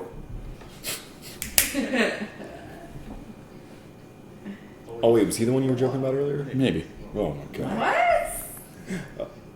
We were joking about Matt Brown. Fast finishes. Keanu Reeves can do no wrong, Trevor Flory. Wow, so yeah. But yeah, man, that theater's awesome. What I love is they finally started putting seats to where, like, no matter where you sit, you got a good view. Like, no matter how close, because we usually sit, like, second or third row back. Like, we did the Florida Film Festival this year. Yeah. And most of the movies that we saw at Regal, at the Winter Park Village, over here were... Thanks for subscribing to me, Shark Teeth. Aww. See, baby, you're popular. Definitely better looking than us three. People like you. Well, I don't know. Perry's... that Southern retaining walls, they give you that hat? Yeah, somebody just gave me this hat. It's a nice camo hat. It's like a, Under Armour material. That was one of our customers, though, Yeah. over at the shop. Yeah, he gave me about 3 of these hats. Great hats. And if you ever need a wall built, Southern retaining walls. The guy's awesome and runs the company. And We do retaining walls.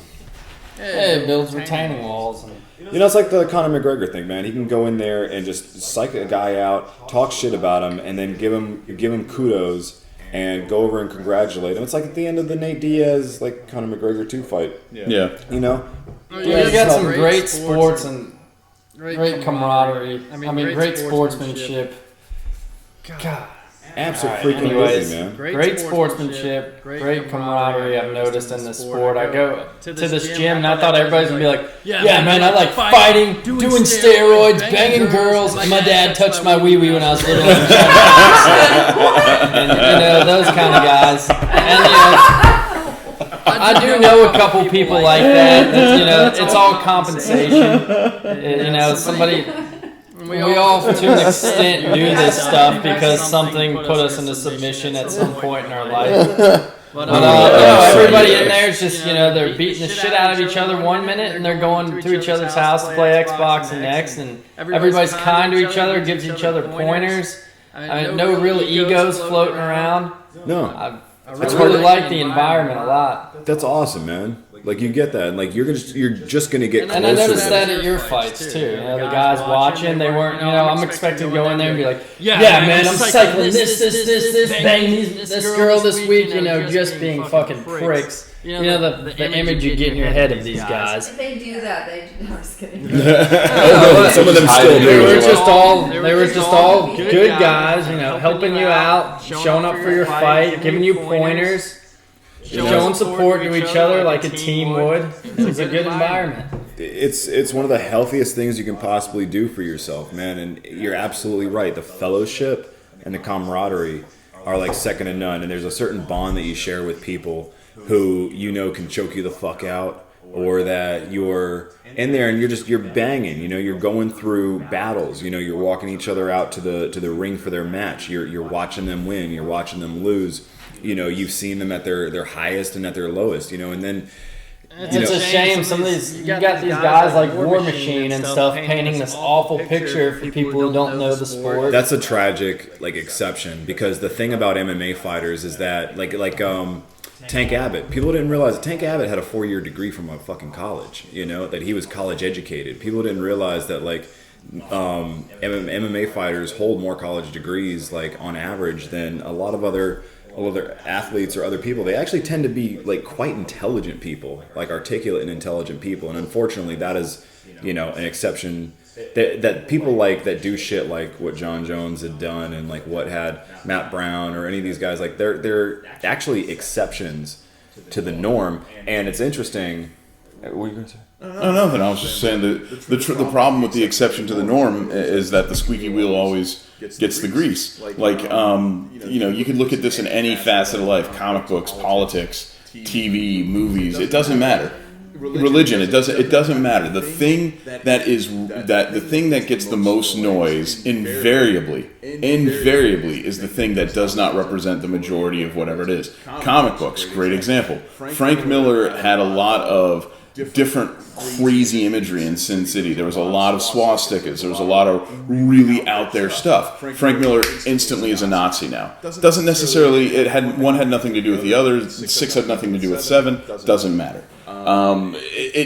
If you have 100 in a row of nothing bad happening, and then one thing happens immediately after that, the last 100 things no longer matter. People like what's different. And they want They're drawn to they want really bad to be vindicated for their beliefs as well. So if John Jones does something stupid, all MMA is terrible. If War Machine kills somebody, well, there you go. Everyone who participates in these, human cockfights should all just be shot in the street. And it's just easier that way. Never mind the 280 guys who came before War Machine who are perfectly reasonable human beings. Like an empty plastic cup or something. Yeah, man, look up in the cabinet right there on the other side of that wall.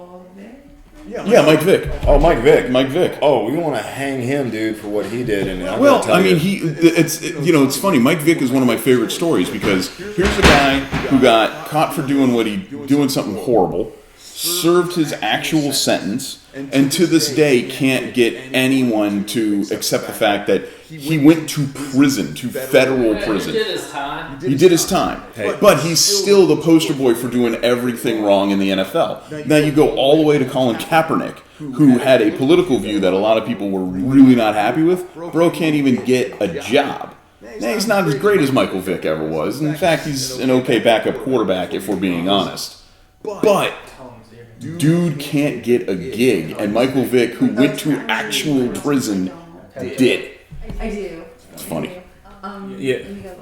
Man, if I want to be forgiven for the shit that I've, done wrong and have been ashamed of and guilty of. You never will. You'll never be forgiven.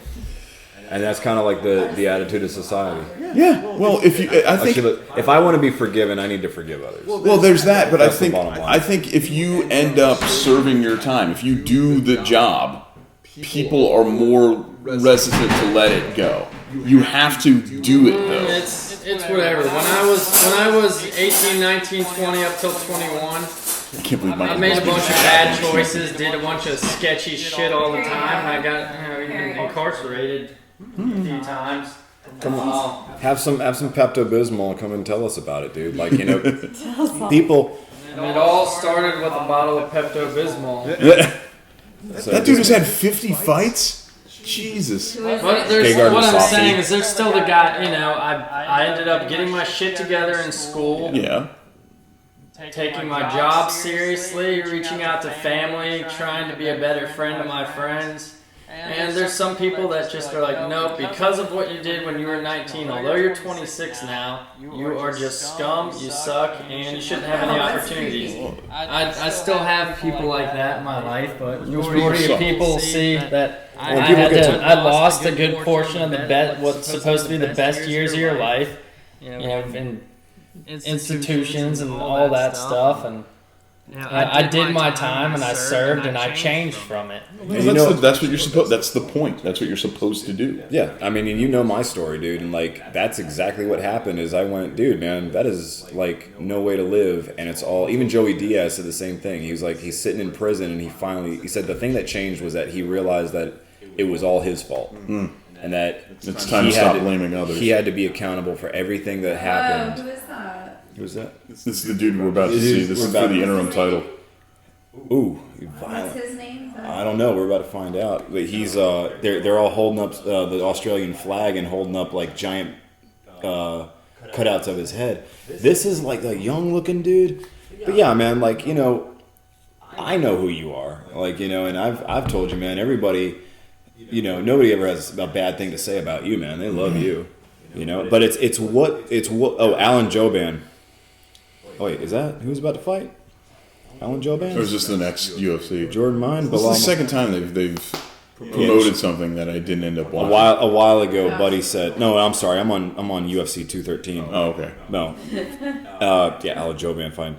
Yeah, that was a knockout. I'm looking at what are the next. Well, that's just how people are. There's people who still think Michael Phelps is a complete scumbag because he smoked a couple joints. He's one of the greatest. Yeah, but he was also, represented our country, put in hours of hard work, made so many sacrifices to get where he gets. And he unwinded with a joint. I never smoked. I never drank. He's no hero to me.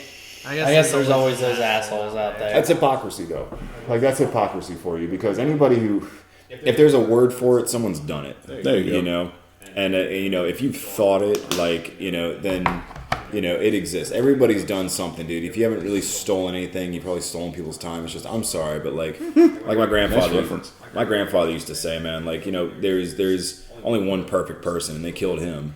Now if you're not Catholic, now regardless if you're Catholic or not, like that's an interesting way to put it, is that ain't nobody free of judgment, dude. So we can't judge anybody else. And that's what I think is neat about, bringing it back around to fighting and everything, is that a lot of people in the gyms, like you were saying, that a lot of people have this amazing camaraderie. And bro, we're all very, very human, and we have this very, very, intimate relationship with one another at our gyms, at our MMA gyms. And interesting enough, Saga, the comic that I turned Jenny on, and a lot of people have probably, in the chat rooms, if you're into comics, have definitely read. It's like the hottest thing out there. Oh, absolutely. Saga, they had a readers poll, and they asked, one of the questions was, who influenced you the most? And when they did the results of the poll, they said more of you wrote in about your senseis than anybody else. More people wrote in about their own Mr. Miyagi's and how much influence they had in their lives. So in the martial arts especially, there's this kind of there's this thing that you can bring out of somebody. And I think that with fighters especially, and our coach will definitely be the first to attest to that, dude, fighters got some skeletons in the closet. Fighters got some issues. Yeah, like I was saying, there's some reason you decided you needed to fight. You're compensating for something that went wrong. You got bullied when you were not necessarily went wrong, or maybe something. Or you were raised very athletic. Well, yeah. Or your parents put you into it. You still have that need, that push. I'll use myself as an example. I didn't just go, I'm just an athlete, and to hell with it, I'm going to fight. I could be playing basketball right now. You would make way more money. You would make way more money playing golf. So why would you want to get punched in the face and train and put the kind of damage out because you want to fight? Fear started the whole thing. I saw, I got punked out a couple times by gangster-like people downtown. I remember when that and wasn't ready to defend myself. I got, my car attacked. I've had enough happened in the last couple of years where I felt, okay, this is the sport I need to do, because it's not only going to give me that ability to be involved in a sport, but also you're not beat the submission in life. Yeah, you can make a lot more money swinging a golf club, But by the same token, like, unless you're, a jacked football player, like, the cool thing about knowing Brazilian Jiu-Jitsu and being, being in martial arts is that, you're not, the odds of somebody being able to take advantage of you that doesn't know that are slim to nil. And that's what's great about Brazilian Jiu-Jitsu. It's the great equalizer that no matter what your size, you get your arm around somebody's foot and you're going to twist their I've told knee you the story about, I was watching these two guys get into it at a party a few years ago, and one guy was just, tribal tattoos, jacked, really tight tank top. Want to make sure everybody knew he was swole type guy, tap out on his shirt, Oh, God. all that stuff. Big time. And then this little smaller kid, they're arguing, they get into it. The little kid had martial arts background. This big jack guy who probably bench pressed 300-something pounds gets just murked by this kid because he trained in martial arts, and I don't know what it was. Dan Hooker has a 4-inch reach advantage. Trevor Flory says, Yoel, future champ. Bisping is terrified. Fuck yeah, he is. Dan Hooker, the hometown youngblood, going to set Pearson aside to Bellator and step up to the mainstream picture here. Official prediction. Y'all got here that Dan Hooker is going to set Pearson aside to Bellator. All right. Dan, I tell the tape, I got to give this to Dan Hooker. He's got length, youth, and probably ability. This is a 155 fight, and the guy is 6 feet tall. So I would assume that when he throws his hands, they must be made of absolute granite at this weight. Good God, he is tall, dude. He can, like... He's 6 foot 156. People think, like, the Loch Ness Monster is in the cage. They see just a little head poking over it. Yeah, he's 6 foot. Hooker's gonna beat him? I absolutely do. Based upon what I just saw. Yeah, he's lighter than me. He's got something like it's a 75-68 reach advantage. It is absurd. Now that's His record? 14-7. And the other one? That's 24-12. I thought I saw. Okay. Yeah, yeah. I Now, don't know. I got a Alright, feeling we're about- Hooker's gonna win. I don't know. We're about to get into it here. well, Yeah. if he gets inside the range, then yeah, absolutely. And that's sort of the great thing about MMA is you don't just have to stand there. He cut weight. They cut weight, too, in this thing. So he's probably in there at, like, 170 pounds now, Perry. Reminds me of the, was it Pat Berry with that real tall guy? Oh, yeah. Yeah, you actually know Pat Berry. I don't know him. No? Leg No, kick. one of my best friends was one of his original coaches. Well, you kind of know him through a best friend, right? I've never met him. Hooker absorbs a leg kick. Oh, big overhand right Sticking my foot in my mouth over by here. Pearson. It's okay. I'm just, Dan Hooker working the leg kick. Yeah, absolutely. That's 3 now.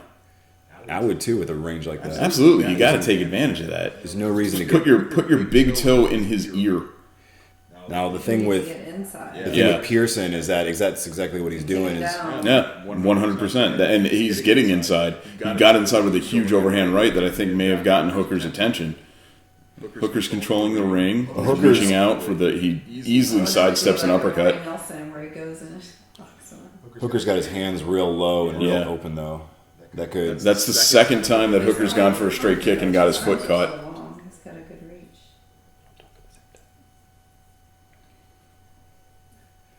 Shut up, Jimmy. Shut up, Jimmy. Don't tell me what to do. Another leg kick. All right, real quiet here. We're going to turn the sound up on Yeah, go ahead.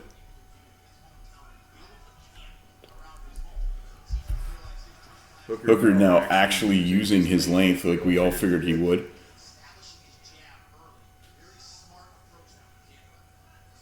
Pearson going inside, just like Jenny said. Exactly what's happening. This is I'm longer, okay, well I'm more compact. Was that 6 leg kicks now? This is the main event, Jerry. No. Who's the main event? The main event's Mark Hunt versus Derek Lewis. Yeah, you're gonna see you're definitely gonna see someone go to sleep in that one. Big ups to Pearson's fantastic Japanese geisha tattoo. Yeah, we like that, don't we? Jenny, you want to come up here and come sit with the guys? All right. Third time that leg kick has gotten caught, and Pearson has not been able to do anything with it. These guys are mostly just testing each other right now. Oi! Big leg kick by Hooker. Big front kick. He's got such a reach advantage on him. That's twice he's gone with that overhand hook, though. Yeah, the problem is that Hooker's keeping his hands real low. If he doesn't be careful, he's going to get caught with a real stiff one from like that, stepping in with a hook there. 7. You been counting the leg kicks? Yep. Oh, Jerry, just a heads up. Oh, shit. 8. I got it at about midnight. I got a jet. So I got Okay. to work for my dad in the morning. All right, 10-4, man. We got to come back on the podcast again, dog. Oh yeah, I'll come through again. Definitely, I'm sure there's some topics I can be more helpful on than this. There's definitely some topics you could be more helpful, or that you know a lot about. You know. Yeah. Yeah, we want to. The big thing with like USADA and drug testing is that you would probably have a lot to. Yeah, that's something I could offer a lot on. So. Yeah, you know a lot of people. You've known a lot of people that have tried to. Okay. Pearson gets inside. Going for the single, gives up. Knee strike, uppercut, and never mind. 10. What is this now? Hooker goes for a double, gets stuffed for his troubles. That's 4 of those. He's really got to do something with that foot if he keeps catching it. Talking about a front kick that just hit the Pearson in the face there. Pearson's caught that foot. He's held his ankle 4 times now. Jeez. Like, why is he doing nothing with that? How can you not get a back trip at the very least? All right, guys, we've got about 30 seconds left to go here in the first round. I do not know who to give this round to. I'll give it to Jenny. Big leg kick. Definitely not Hooker.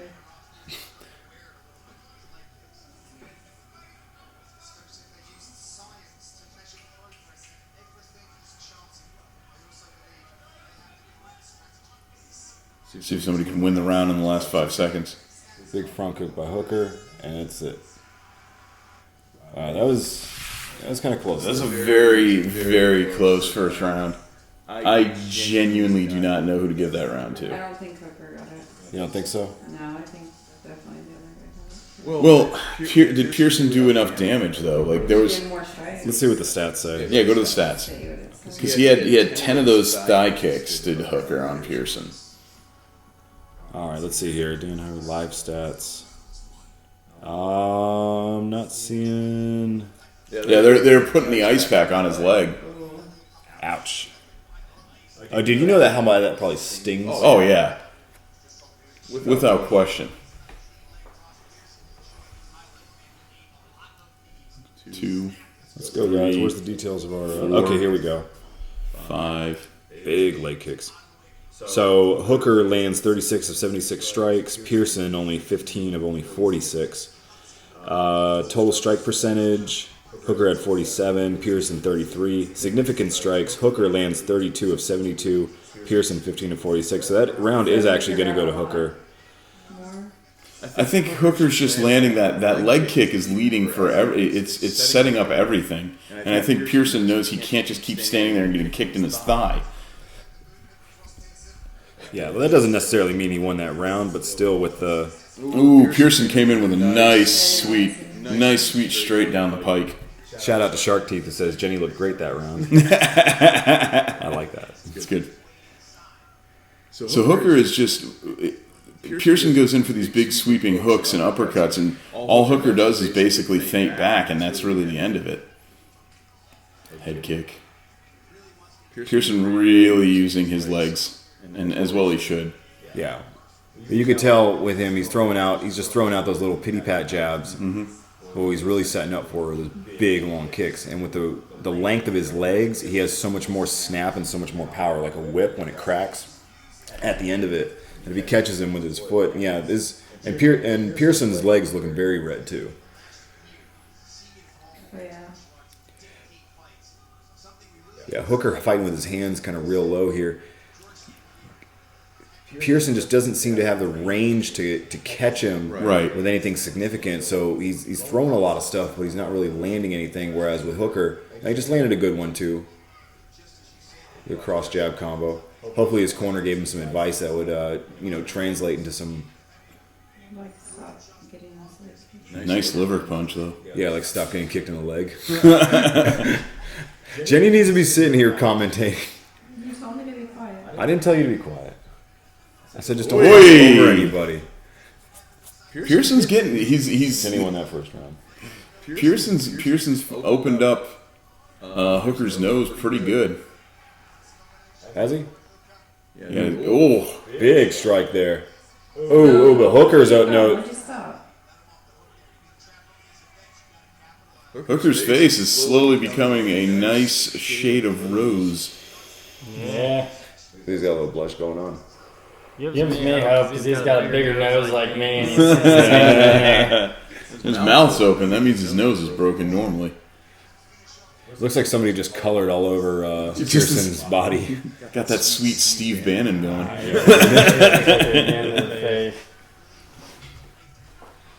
Pearson, the right side of Pearson's face is getting opened up really bad. He just had a really solid right cross.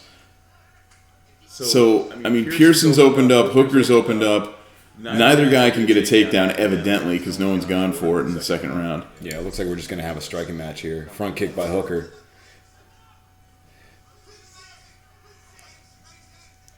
Hooker's corner keeps calling for legs. What was that, Jenny? Oh! Good God! Brutal knee by Hooker. Oh my goodness! He hit him with a real life GTS. GTS? It's a pro wrestling move. It's called the go to sleep. So you start off with your opponent on your shoulders like in a fireman's carry, and then you push them over in front of you, and then as they land, you put a knee strike up into their face. It's a pro wrestling move. It's not real or anything. But the idea is, on the way down, there's no way, they're totally prone, so you knee strike their face. CM Punk was known for it, but he stole it from this guy named Kenta. But anyway, that's what that is you just land this absolutely massive knee strike, and then your opponent has nowhere to go but just sleep. Wow. That was crazy perfect timing. Ooh. Trevor Flory saying I'm undefeated tonight. Shark T saying Amanda subscribed to you just before I did. Jenny, she heard my shout out. Damn. Pearson is jacked the fuck up. Big show of sportsmanship by Hooker. He knocked his mouth guard across the ring. I want to see that again. He's ducking and weaving. Boink! Oh! Boink! That's why you don't bend your head forward when you're coming in. Let's see. Go to sleep. Yeah, he did. He bent his head forward. Go to sleep. Oh my god. Well, is he trying to throw a kick? No. Yeah, it looked like he was trying to throw a front kick. Just coming in. And I think he saw it and he went for the. I feel like he went for the knee intentionally. Yeah, that's a straight up knee. He saw him bend his head. That's brilliant coaching and strategy. And awareness. Mostly that's just fighter awareness. I mean, you've been in a real fight. I haven't. Do you have those moments? Do you see that? And when you're in there? Or? It's a combination of listening to your corner, whether his corner called for it or not, or whether he just noticed every single time that as he was coming in, he was doing the dip, trying to avoid his hands, and that's typically what happens against a taller fighter is you slip a lot. The problem with pro MMA is just that, and that's like the same thing that happened with Yoel Romero and Chris Weidman is you see breakdowns where Chris Weidman after every jab was shooting for that single, and Yoel eventually in the breakdown timed it. Notice how every single time he throws that jab he goes for that single, and Yoel timed it with that jumping Cuban missile, and he bang. Trevor Floyd says Hideo Itami. Trevor was right. R.I.P. Hideo Itami, yes sir. That is Kenta's new name in the WWE. Amanda says Trevor was right. Flory says R.I.P. mouth guard. Amanda says still not enough blood. Trevor Flory says it was an intentional knee. These guys know what they're doing. For sure. Sir. Shout out to Hideo Itami. That is absolutely what just happened. That is a go-to sleep. And as you can see, that poor gentleman, Mr. Pearson, was already in La La Land before his head woke him back up as it plummeted to the ground. You see the new Tommy Toll? He said, "Okay, John Jones. Okay. Okay, John. Okay. Okay, John." Boy, 213, man.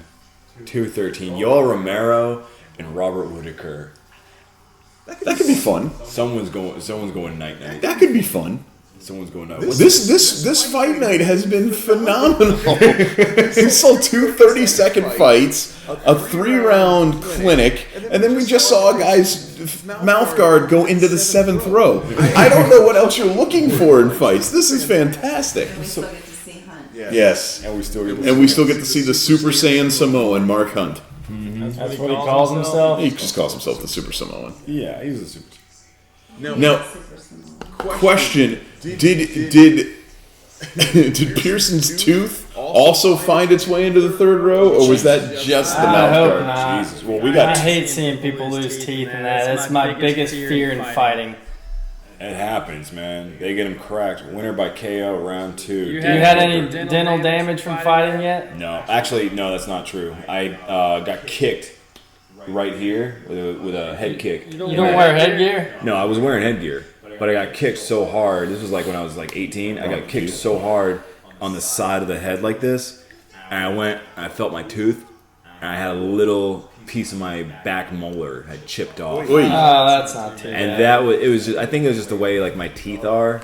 But I've also been wearing a mouthpiece, and I've been choked so hard that like I felt a tooth crack. Like I think that may have.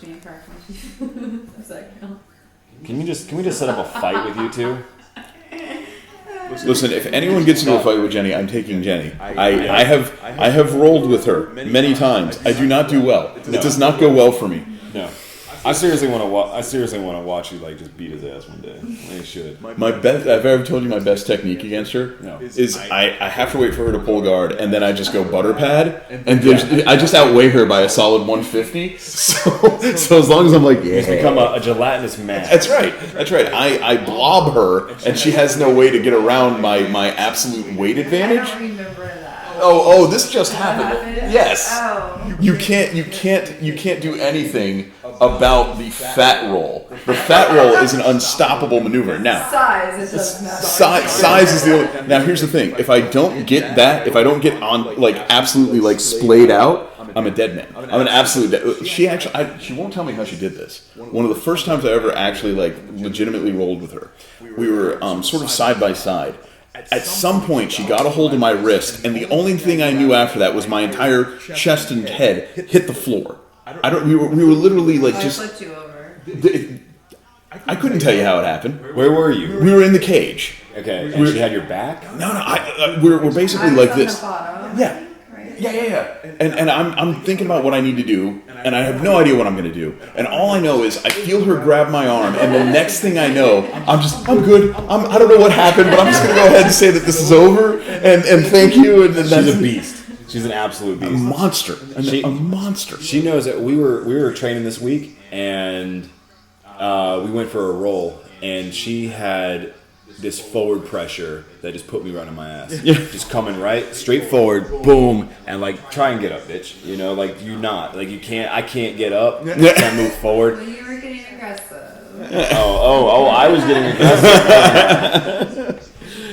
I had to know. I don't even know why we Straighten you out. bicker sometimes. I figure she just roll into like Boom.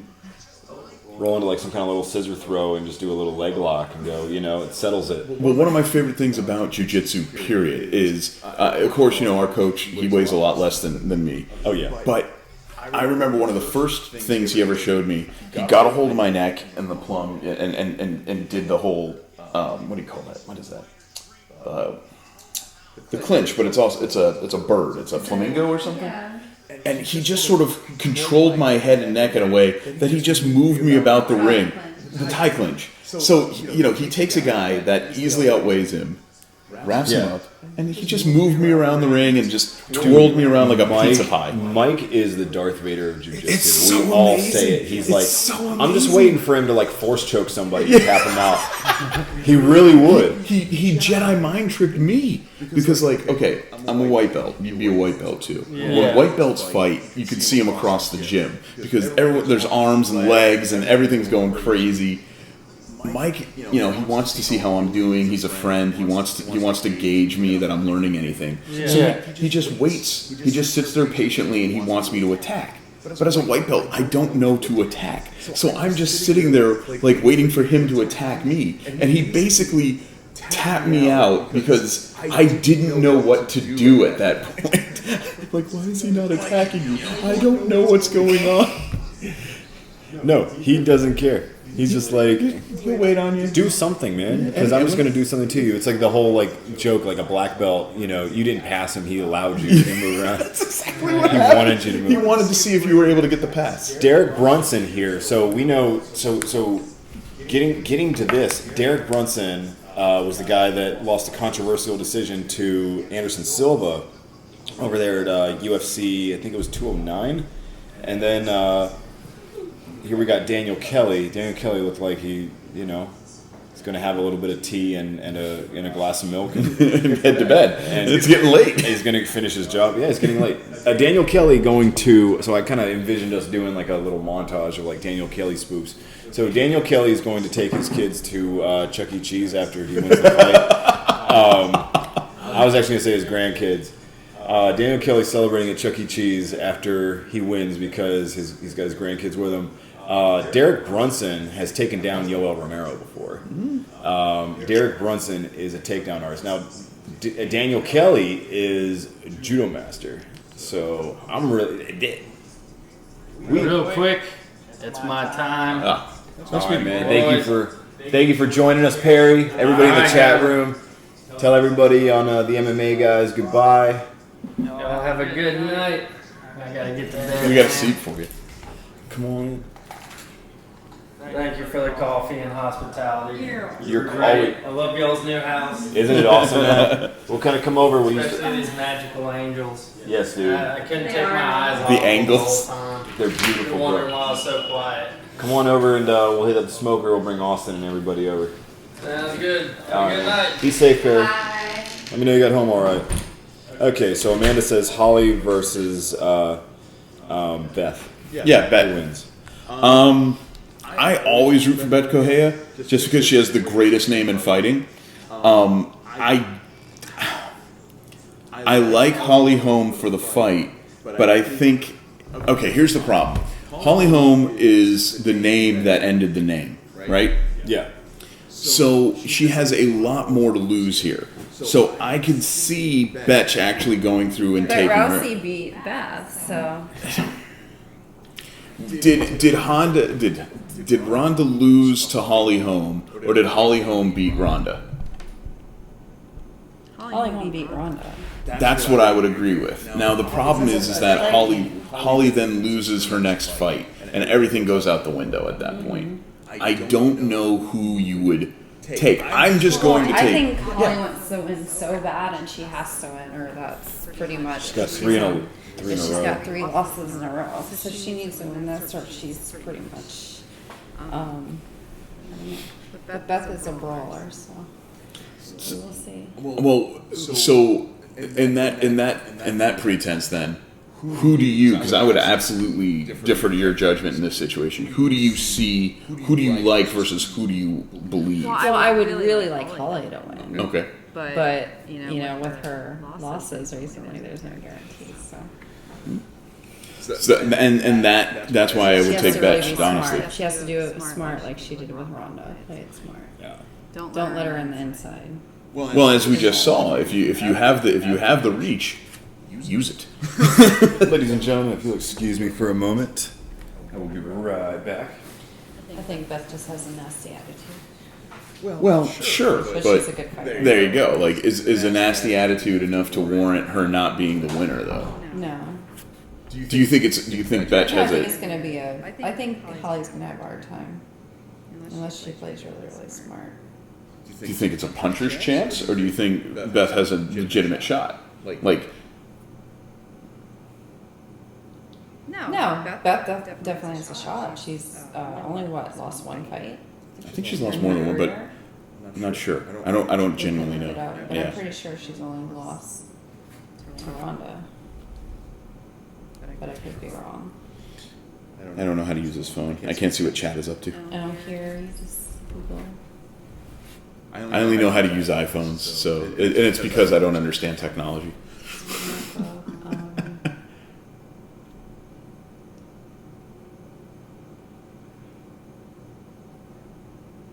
I do like Amanda Nunes, though. I like her a lot. I think she's awesome. And I don't know much about Valentina. Let's see. Professional record. Okay, she's had 2 losses. Okay. She has 10 wins, 2 losses. 1 draw. So she lost to Raquel Pennington. Oh, that's not good. Yeah. I think Holly definitely has a chance of beating her for Raquel. Well, on paper, it should be Holly. Okay, that was in April 16, 2016. About a year And ago. then she beat Jessica I. Well, everything should go Holly's way. Like, she is the higher rank. But She's Beth the height. beat Shayna Baszler, which is an excellent wrestler. Jessamine Duke. So she beat some big names. We'll see. No, nothing. We're just. I'm not as hyped for that fight like I would have been before for Holly. I think because she is on Wall Street, but I really would like for her to win. My baby. People want to hear what you have to say, and you have a gentle softness to your voice that is what all great fighters have. In my My experience.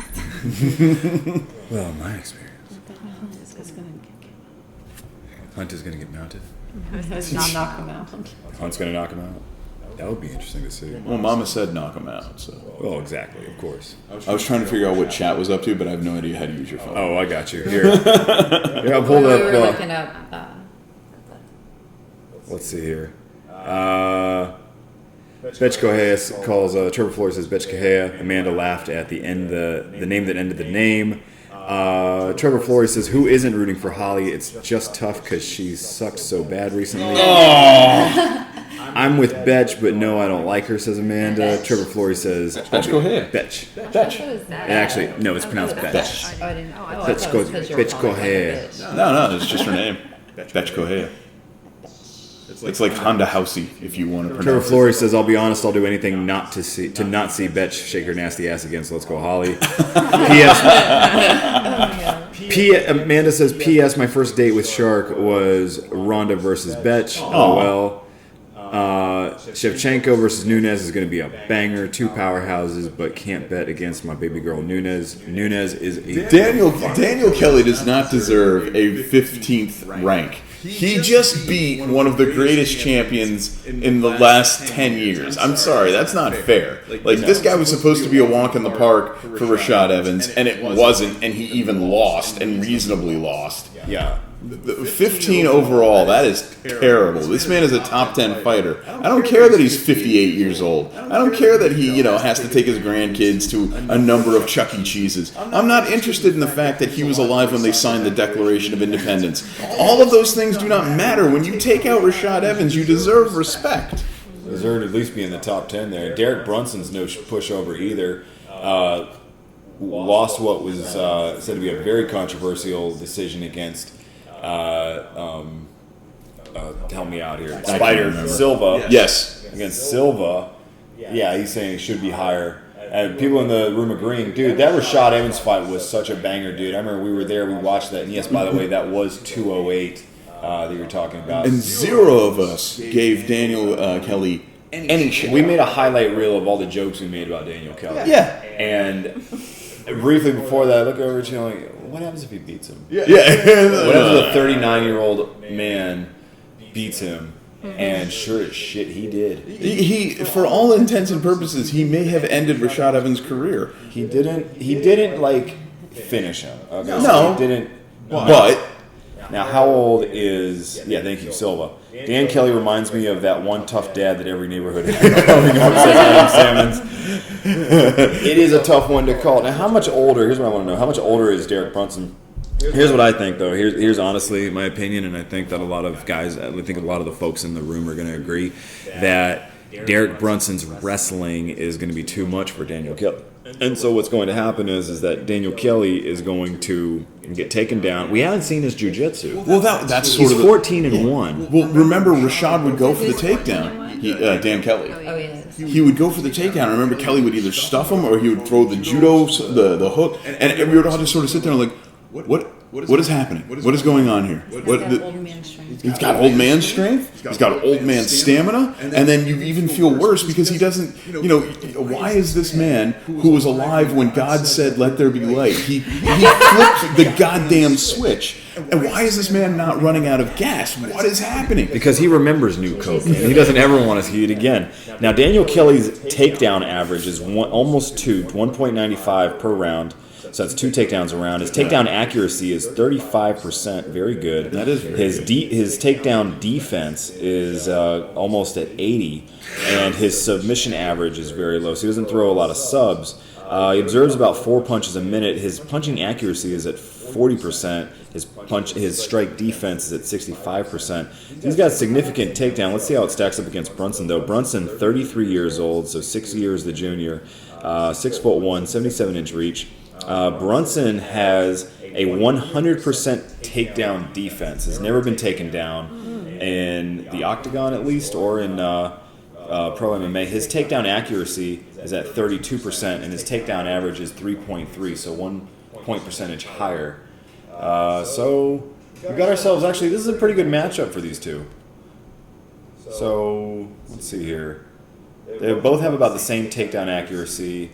Derek Brunson has never been taken down inside of the ring, though. So we're going to be...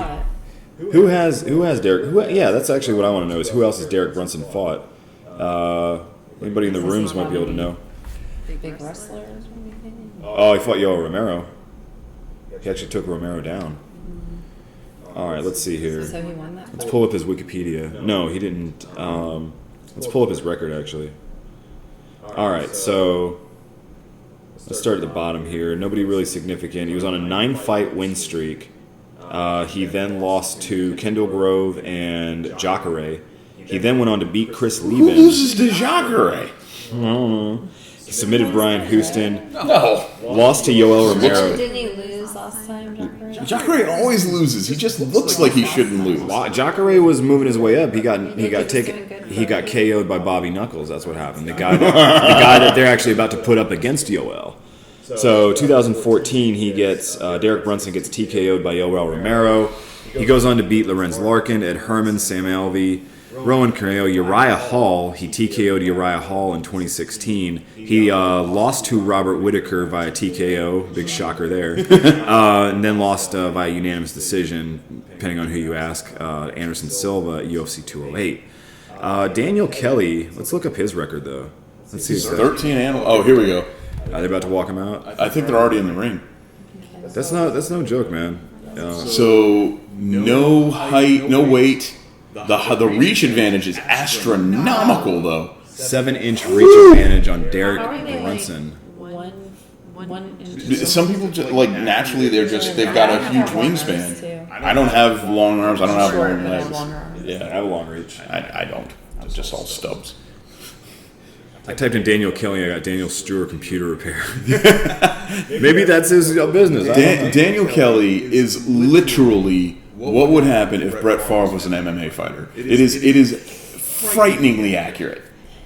Daniel Kelly, zero muscle definition, will outrun everyone in this room. I guarantee it. I guarantee it. Let's see. Daniel Kelly's a 4-time judo Olympian.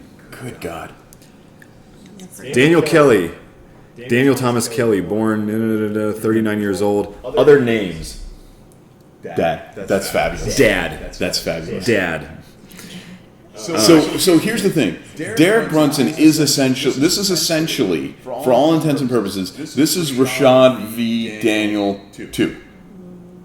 This is Evans Kelly 2, because Brunson has wrestling. Rashad had all the wrestling. Brunson is younger. He is at everything to gain and nothing to lose.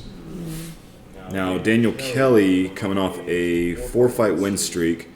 Nobody really notable that he's fought. His one loss is to Sam Alvey. He got TKO'd, and that was back in May of 2015, Miocic versus Hunt. Here we go, guys. All right. Can old man strength win out again? Let's find out. Here we go. Both fighters squaring off. Jenny, go ahead and do some of the commentary here. Daniel Kelly here with the very fashionable knee brace. And ankle braces, thank you. And ankle braces. All that judo, though, he most definitely. Daniel Kelly very square, though. Almost like, almost looking like he's ready for Rashad to come in so that he can... It's not Rashad. I'm sorry, Derek Brunson. It's almost like he's waiting for Derek Brunson to come in so he can tie up with him and go for like a Nosotogari, like an outside reaping throw. Brunson never having been taken down. Kick him in the knee. Yeah, well, he sticks that leg way out there. Well, that's an oblique kick, but he's not trying to kick. But that's still really like a fucked up kick to do to somebody. So can I wear my knee brace in the ring here? Let's try to play it.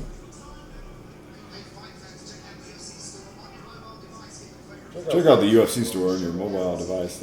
No, I'm watching the oldest man in history about UFC. He's like, I don't know where all these braces, but I got this. Randy Couture was technically much older. And that is big overhand right. Oh my God. Well, that was fast. Well, shit. And for the third time tonight, we have a sub 1 minute finish. Rashad Evans probably just threw up on his feet somewhere. I guarantee it. That old bastard Oh, and ended me. he's kissing him. Well, I mean, you want to be nice to the older generation. They were the greatest generation. They fought in World War II, after all. Well, when Daniel Kelly was defeating Hitler on the beach of Normandy, So did Dan Kelly. so did Dan Kelly. Dan Kelly also, actually has killed Nazis before. And Derek Brunson feels ashamed of himself for hurting such a... That sweet old man. Leave that sweet old man alone.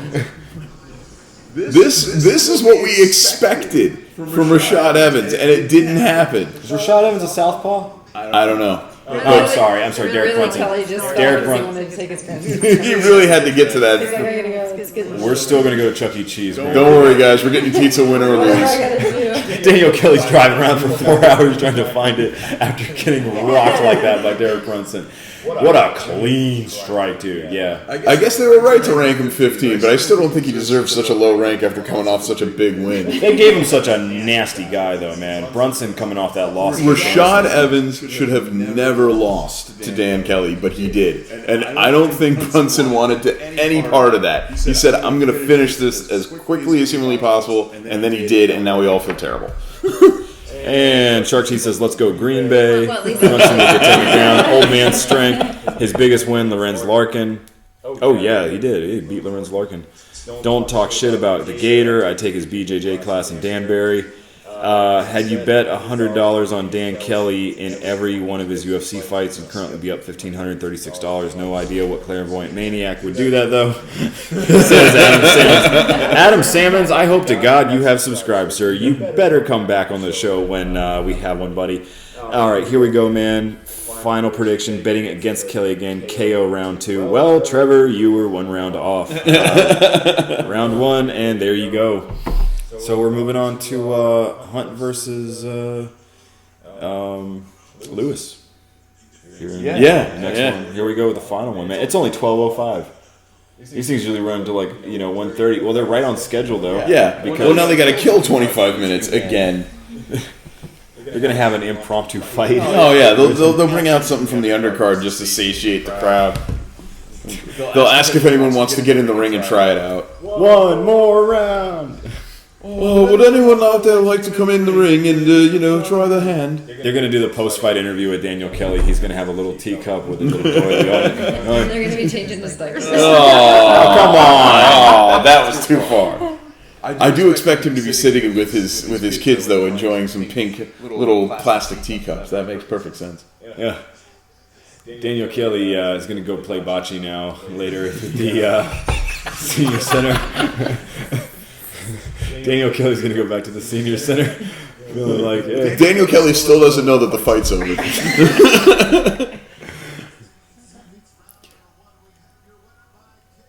Young guy. And 33 is considered old for UFC. Only 6 years difference. Only 6 years. Thank you for ruining all of my future, you rat bastard. That sucks though, man. You trained your ass off. You cut weight only to get KO'd in a minute. Like you still got paid. No, let's see what if Derek Brunson calls anybody out. It seemed like you delayed that left hand, kind of pawed with the right to open his there. Take a look at the screen. Watch your handiwork. Think. Work that you saw studying tape on him. That if you delayed that So he's left-handed. Nah, man, I'm just working on my striking, man. I worked really hard. I worked it really hard right through his chin. I'm working on my striking. I saw an old man in front of me and I wanted to end his life. So He was standing across the ring from me. And he had to go Is up he on going to him. get arrested for that? Absolutely anybody. Anybody out there besides Anderson, I know you want to rematch I didn't know spitting on somebody was assault. oh yeah, absolutely. Watching the video the other day. There's lots of you can lady actually that spit on her boyfriend and the cop arrested her. you can yell at somebody and that's considered assault. Believe it or not. I'm not. Yeah, especially you can And do in this some- now, and this is a micro. Well, in some it's considered a battery. In some states, it's considered a battery. I could For be sure. wrong, but I was like, what? Jay, stop spitting on me. Call the cops. It's okay if it's consensual, baby. Some of the guys that we train with, they sweat so much on me that that's considered assault at this point. Yeah, It is a salty thing. salty. Thank you. I've never heard of them really. So we just Then finished. again, I don't go around spitting on people either. Here's Tyson Pedro, whose beard is bigger than his head. Tyson Pedro, you're gonna get that thing caught in an escalator, buddy. Tyson Pedro going for his wizard's degree. Tyson Pedro currently captaining a boat somewhere in the Bering Strait. That's fantastic. Tyson is currently saying that if you strike him down, he's gonna Tyson Pedro actually he's adopted a group of small birds and they all are living in his beard right now. He is their adoptive mother. He vomits every morning his breakfast so that they may eat. Tyson Pedro being followed around by the Discovery Channel for a documentary on the sighting of Blackbeard. Go Blackbeards, go. Tyson Pedro arrested by the FBI, suspected of being the Unabomber. Tyson Pedro very much wants you to know that he does not have the Declaration of Independence hidden away in his chin, so do not look in his beard. Tyson Pedro, as we zoom in on his beard, we can see very small little men climbing and making their way into a small little establishment. Tyson Pedro, amazing cobbler skills, unknown where this started. And who needs a mop? Yeah, Tyson Pedro's chin. Tyson Pedro's chin will clean up any mess. Tyson Pedro, assaulted by gang members in South LA, surviving a shooting as his beard was Quoted as saying, "Thank God my beard was over my heart at the time of the shooting." Oh, good stuff. Tyson Pedro found dead in his bed the one morning after unintentionally strangling with his own beard. Tyson Pedro was always worried that in the middle of the night he would roll over and suffocate on his own beard. Sure enough, it happened. Tyson Pedro burned to death as he was cooking breakfast.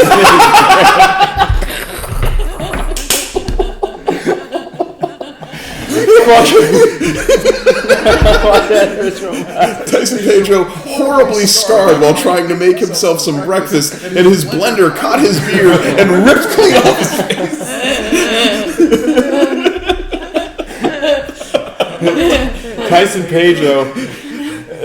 Tyson Pedro beating Daniel.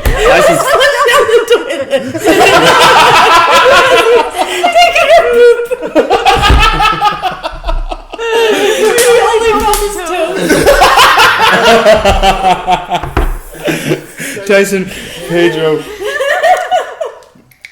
after being told he could not hold the towel in order to make weight like Daniel Cormier did, managed to drop 10 pounds in under 30 seconds as he shaved off half his beard.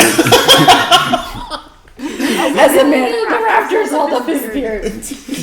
Tyson Pedro actually only weighs 16 pounds. He just rests his beard on the towel and levitates the rest of his body. Tyson Pedro being told that he cannot have his beard any longer because if it were, it would be a risk of his opponent stepping on it, Tyson Pedro pulling it out from under his feet and KOing his opponent. Tyson Pedro shadow boxes with his beard. Ow. My body hurts. Has anybody made sure Kudalaba isn't backstage knocking out everybody? He's just kneeing people in the face everywhere. They just can't stop. My phone.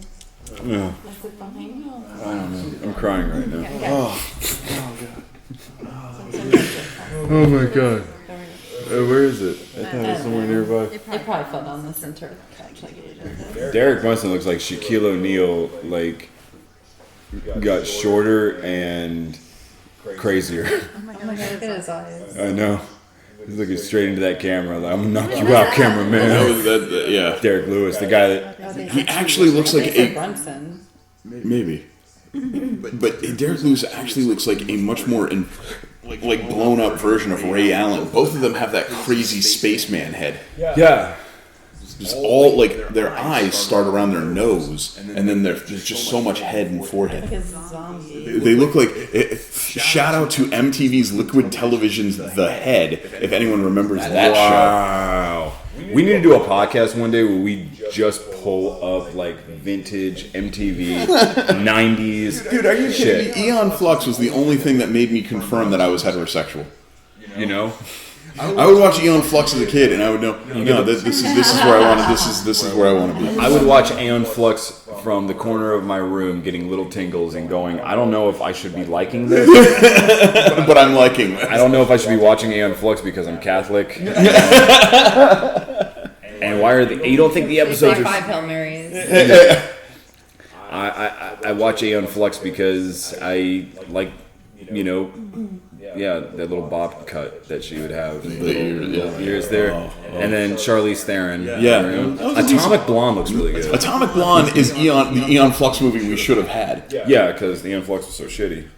It was, sadly. Yeah, I want to see that one. All right, so we got Amanda taking Mark Hunt. We've got Trevor Flory taking the Black Beast, Derek Lewis.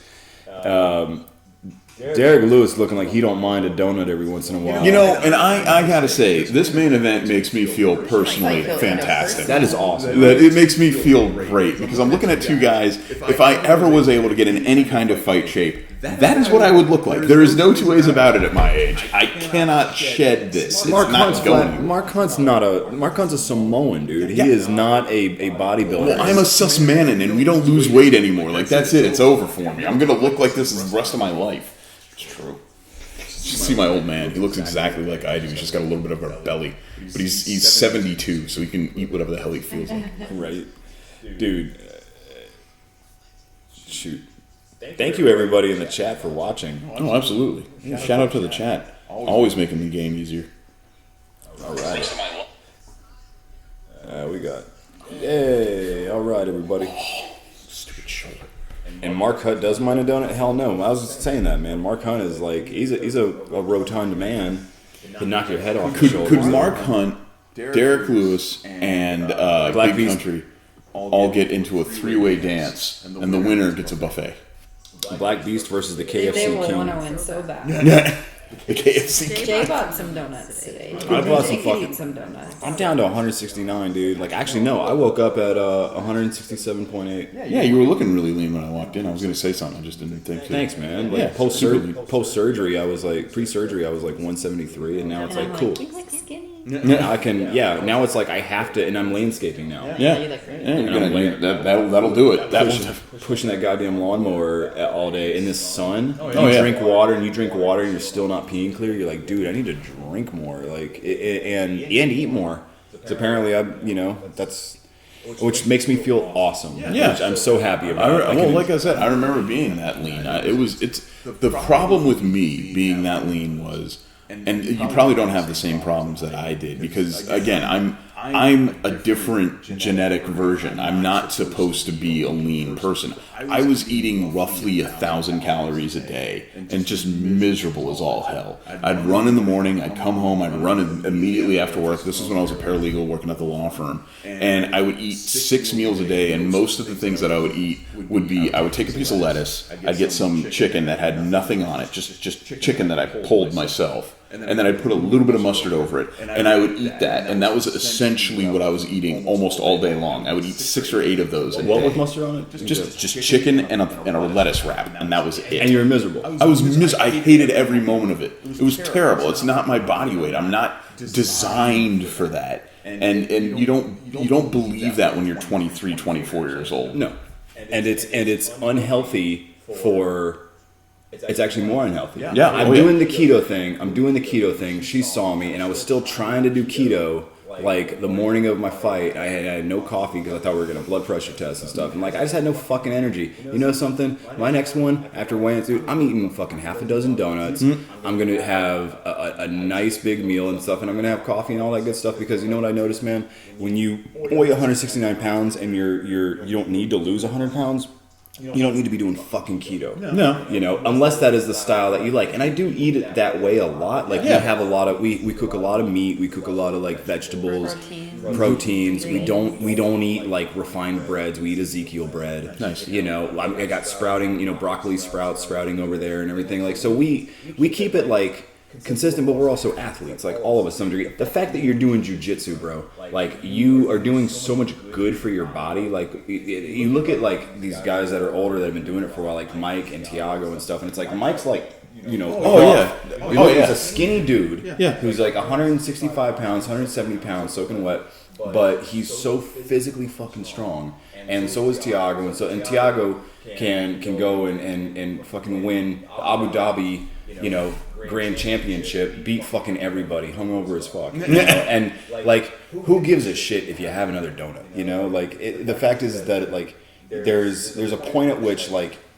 I actually think that like eating too little is dangerous. And in fact, that's absolutely right. The more you eat, the better you can actually get your metabolism to jumpstart. If I went, and here's the real difficulty that I have is because my family is prone to type 2 diabetes, and because we aren't really meant to do what I'm trying to do, I can't really overload on food. But if I really wanted to lose weight, and one of the girls I work with just discovered this too, you need to eat roughly 2,500 calories a day? It depends on your size. I need so I have when I was cutting for the fight, I ate every 2.5 hours. Exactly. That's exactly. I was like almost throwing up in the beginning, and then I started getting hungrier. So you just build. So you have to eat like every 2.5 to 3 hours. Yep. You can't skip any meals. Yeah. I mean, your portions are smaller, but you're eating like all day long. You eat to the point where you get sick of eating. Mark Hunt giving kisses to his family as he walks to the ring. That's pretty sweet.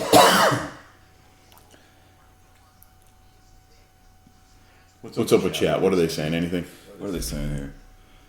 Are these guys calling the fight? I'm guessing not. No, we are, man. He just walked out. We haven't. It's just that Daniel Kelly got knocked out too quick, so that's why we're having trouble.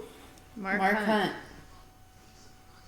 I didn't mind a donut a little either. Mark Hunt with some really fantastic tattoo work. Guys, make sure you subscribe. We only got one more subscriber. Why hasn't everybody subscribed? Come on, guys. Hit that subscribe button. There, all right. I did that bullshit. Hit that subscribe button shit. I don't like myself for it. Go. All right. Yep. That's coming. But yeah, man. I like that Mark Hunt walks out to the ring with guys that are somehow Like bigger that guy than him. behind him. Is that the mountain from Game of Thrones? Jesus Christ. Keeping in mind, Mark Hunt, how tall is he? I think he's 6'2". Yeah, don't worry, guys. We'll call the fight. Oh yeah, but we're yeah, absolutely man. calling the fight. But yeah, man. Like, okay, so being a landscaper and an athlete, 170 pounds, 3,700 calories a day to maintain weight. Yeah. Because why am I fucking losing weight and as much as I'm eating and I'm not eating enough. Yeah, exactly. Because I'm losing weight and I'm still and I'm eating carbs and I'm having donuts and I'm doing this and it's like, why? Because dude, you're pushing a mower all day. Like, it's very So I think the thing is too, man, is like, all right, here we go. Derek Lewis walking out. Derek Lewis getting the Undertaker treatment with the lights out. 43 years old, man. That's Who's 43? Oh, Mark Hunt's fighting out of Sydney, Australia? Since when? He's from New Zealand. I thought he was Hawaiian. What? Why is he called the Super Samoan then? Maybe they fucked up the. No, you know what it is. You know what it is. They fucked up on the app. Oh, I think on the somebody's putting something into a spreadsheet, and so they took it down. I wouldn't want to fight this guy. no. Mark No, Hunt's- Suge Knight looks like a badass. I'm gonna agree. I'm gonna kill me, a like one of motherfucker those- tonight. He does look like Shaq, though. He's He like, does look like Shaq. He's from New Orleans, babe. he's like From your hometown. He's like who? Cage. Like Luke Nah, Cage. Cage Cage is is way more more like- lovable. Could they have picked a more handsome guy to play Luke Cage? no, they couldn't. Only if it was Idris Elba, because as we all know, Idris Elba is the most beautiful man in the world. Everyone agrees. Idris Elba Or Tom Hardy. We saw Tom Hardy is beautiful and a great actor. Yeah. Idris Elba is going to be in that movie where they crash. Apparently, it's a white woman and a black man, and like they crash and they have to like help each other survive. Nice. They're in the mountains. They filed no flight log, so no one knows that. Oh, so it's just and they're in them the middle surviving. like the Swiss Alps or some Nice. shit. Like we have to survive. Like what if your life depended on a total stranger? If my life depended on Idris Elba, I would be very happy. I see, Rick. I trust you, Idris. If you need to, Whatever you need, Idris. You just let me know. He like staying awake, like watching him. I just wanted to watch you sleep, Idris. Kill the wolf for you. Why does this guy scare me? He's like, Because he looks legitimately scary. He's a large, big dude. he's from New Orleans too, so he's tough. Yeah. 16 of his 18 career wins by knockout. And that was just last week. Really pretty tough there. Longest active win streak in the heavyweight division, 6. There could be a contender there, man. Did he fight Stipe? Do you know if he's fought Stipe? He's got the most knockouts. I would assume he hasn't fought Stipe if he's on a win streak. Like that, just because Stipe's the champ. So I would make the argument that that's why he hasn't fought him yet, because he wouldn't be on a streak either. One of them wouldn't be on a streak. Does that make sense? Yeah, that would make sense. Dude. There he looks like big man. That is it. I like that. What is that? Is that a Kong tattoo that he has on his left No, arm? it says King of Kings. No, on his left arm. Knockout King on his chest. I like this guy very It's much. like, what do we see? A destroyer on that show. Oh yeah. I can't believe Mark Hunt is older than old man Dan Kelly. Why does Mark Hunt look so Why much do we better? make fun of Dan Kelly while Mark Hunt has 4 years on him. Well, it's how they look too. Some people. Yeah. Yeah, that's a good point. Mark Hunt is only 5'10". Do you remember what was his name? Coconut? He was the Samoan heavyweight dude who just couldn't get knocked out no matter what. No. and then This is knocked him early. out. This is early UFC I've never stuff. heard of that one. Thank you, Mind Body Soul. Like Roy What up? Nelson, has he ever been knocked out? Yeah, Roy Nelson's been knocked out a few times. All right, we're saying okay. Mark Hunt is from New Zealand. Well, he's a Kiwi. Those guys are also badasses. So I didn't know that. I just thought he was. Well, either way. Well, he's still Samoan. Yeah, valid. Oh, Mark Goodard is back. Apparently he's recharged. yeah, everybody's saying Beast looks scary. Yeah, Mark Hunt coming back after that vicious knockout knee that we saw with the Overeem. Yeah, and guess who's fighting in 213? Overeem. No, Who is Overeem fighting in 213? no idea. Oh, he's fighting somebody. Oh, that's a ball buster of a card. Holy fuck. I like you, Alice. You're a sweet cat. Oh yeah, she's awesome. Come on, who's Hunt fighting? Got a nice pencil tail. Or Hedis is fighting Fabricio Verdum. Oh wow! Have you seen that card, bro? No, I didn't need to. Amanda Alright. Nunes and I'm already Shevchenko, excited. Romero and Oh, here we go. Here we go, fight fans. All right, Shout out to Mark Hunt for Hebrew on his neck. Good stuff. nice. It's the word of God there. That's the. He's a Jewish Samoan? I don't know. Well, I mean, Or just Oh, he's I got have- Yahweh on his neck. it's not actually Yahweh. It looks like a chai and a lamb, like halal, but that wouldn't be right. That would be Islamic. It would be, but Islamic. well, it's not necessarily. I mean, it's just all it is basically I eat kosher. But the letters, if I'm seeing the letters correctly, one is a cha, like a chay, Yeah. and the other one appears to be the L, which I can't remember how to pronounce to save my life right now, which is awful for a Jew, but it is what it is. But Yahweh is just the cha with what will look like an apostrophe, or Adonai, or Yahweh, or whatever you want to call it. But that is That is definitely either an alpha or a lambda in terms of Judaism. So I don't know what that is. I'd have to ask him. All right, they just touched gloves. They're going back to their ring. Definitely. Arabic? No, that's definitely Hebrew. That is definitely Hebrew. Arabic is more of a swirly. Yeah. That is. She knows how to read and write Arabic. Oh, that's awesome. Look at that! I told you he got Kong on his shoulder. He does. He's got a big old King My Kong glasses. to sight. All right, here we go. I can't see details. Are you ready? Are you ready? Let's do it. Both men come out, give each other a big high five, and they're both out of gas. About 10 seconds in. Guys, if you're in the chat room, no spoilers for those who are tuning in. We see here. Lewis looking like he's about to do some acrobatics. Looks like Shaquille O'Neal put on a bunch of weight, dude, and was like, I'm going to try UFC. That would be so brilliant. That would be probably his best technique. As somebody who only knows to pull guard, I can assure you pulling guard works out sometimes. Just don't pull mount like Travis Brown did on Derek Lewis the last time. That didn't work so great. Get on top of me. Ooh! Lewis with a running start, but he decided not to do anything about it. But everyone in the arena felt a rumbling. Everybody's glasses of water getting those little ripples in there, like when he walked. Oh, a jumping round kick by Lewis To the lower elbow area. Life of Tyke is saying hunt for knockout. Knock out that subscribe button, Life. Nothing so far, guys. Such a lame. All right, so why is this a 5-round fight? There's no titles on. Oof. Nice big right leg kick. On the main event. Yeah, still. I don't It's really not gonna last 5 minutes. No, well, if it does, we're going to be asleep by then. So Lewis is really loading up that jumping something. He really wants to launch that. Derek Lewis just got done watching Karate Kid. Yeah. Getting ready for his fight. A little flurry. Oh, nice head kick by Lewis. There he goes. Lewis is head hunting. That's what he's doing. He wants that head kick. He wants that big knockout. Nothing's going to beat that freaking knee to the face, though. Nothing will. He got KO over the night for that. Unless we see something here. That kid should get KO of the night, though, dude. Hooker deserves that shit. Hooker, he took his mouth guard out with his knee. Yeah, if a mouth guard goes flying, like that should be an automatic bonus. Yeah, well, he's got a 7-inch reach. So, yeah, do that.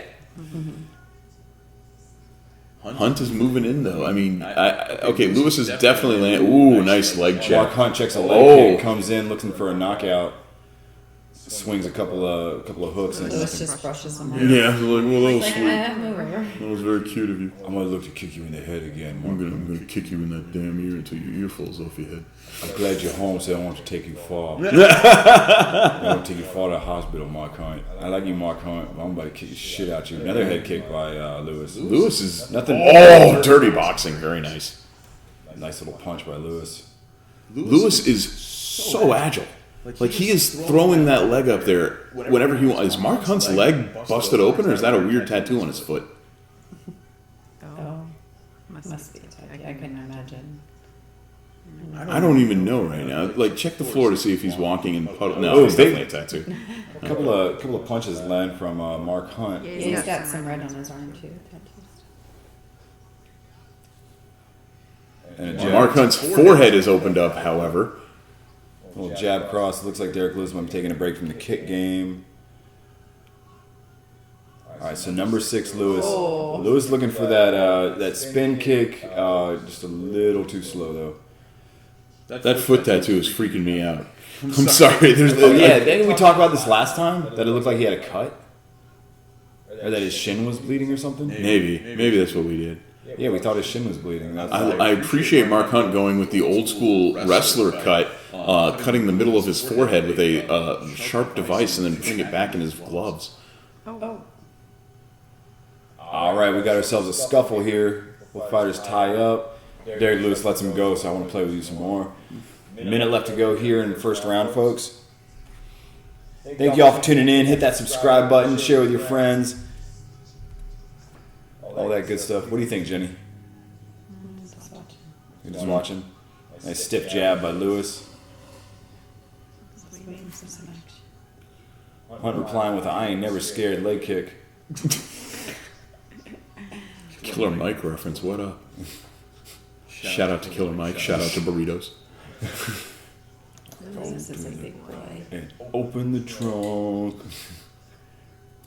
I ain't never scared. What? I ain't never full. What? Huh? Oh, Jumping knee by Lewis. Holy! Didn't land, but sure as hell looked. I am genuinely impressed with how well this man is flying around the ring. Octagon, whatever you want. Woo! Those got a sting though. Holy shit. Oh, got your foot. Got your foot. Waiting for him to grab his. And the ref's like, do I jump in between them? You know what? It's Mark Goodard. Nothing hurts Mark Goodard. I mean, you literally have to use lightning to revive him. So nothing hurts Mark Goodard. Let's see, guys. Sorry, Alice.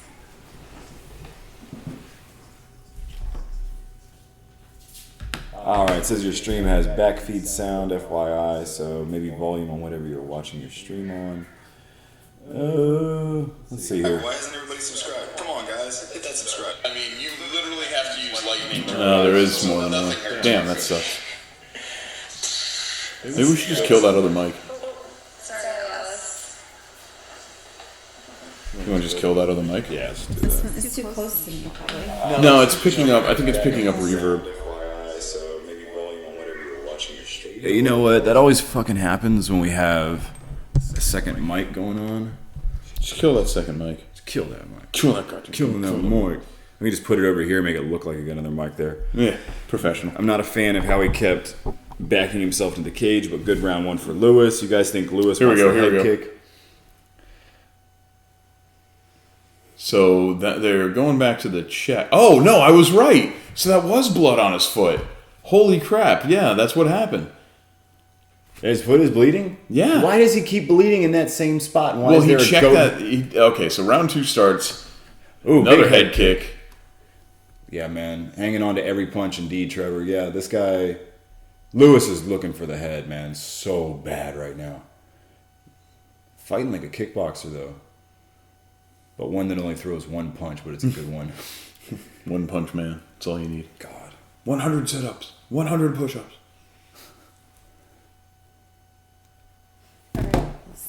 All right, guys. Here we go.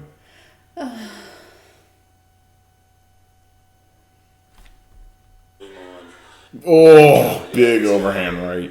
Lewis is looking for the head, man. Man, we look good. Okay. All right, yeah. You know what? Oh, there's a fight. All right. Derek Lewis and Mark Hunt are still fighting. Mostly a lot of the same stuff that's going on in the first round. Big body kick by Lewis. Hunt turns with Oh, he goes to the running jumping knee again and finds mostly elbow. Why is this Arab guy on my screen? He said Arabic. Your phone heard it. Oh, Remember Al yeah, your mic hears it. Hunt Oh, going in for the kill. Lewis shrugs him off. This is a really weird immovable object, irresistible force kind of situation where Lewis is looking for the one-timer and Mark Hunt comes in with, ones and twos, and after everything's said and done, nothing has happened.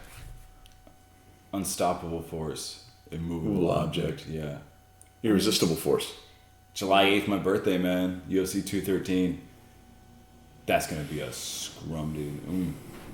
What is a scrum? What are these media scrums? What's a scrum? I don't know. Scrimmage? What did they make this shit up? Maybe it's something scrumptious.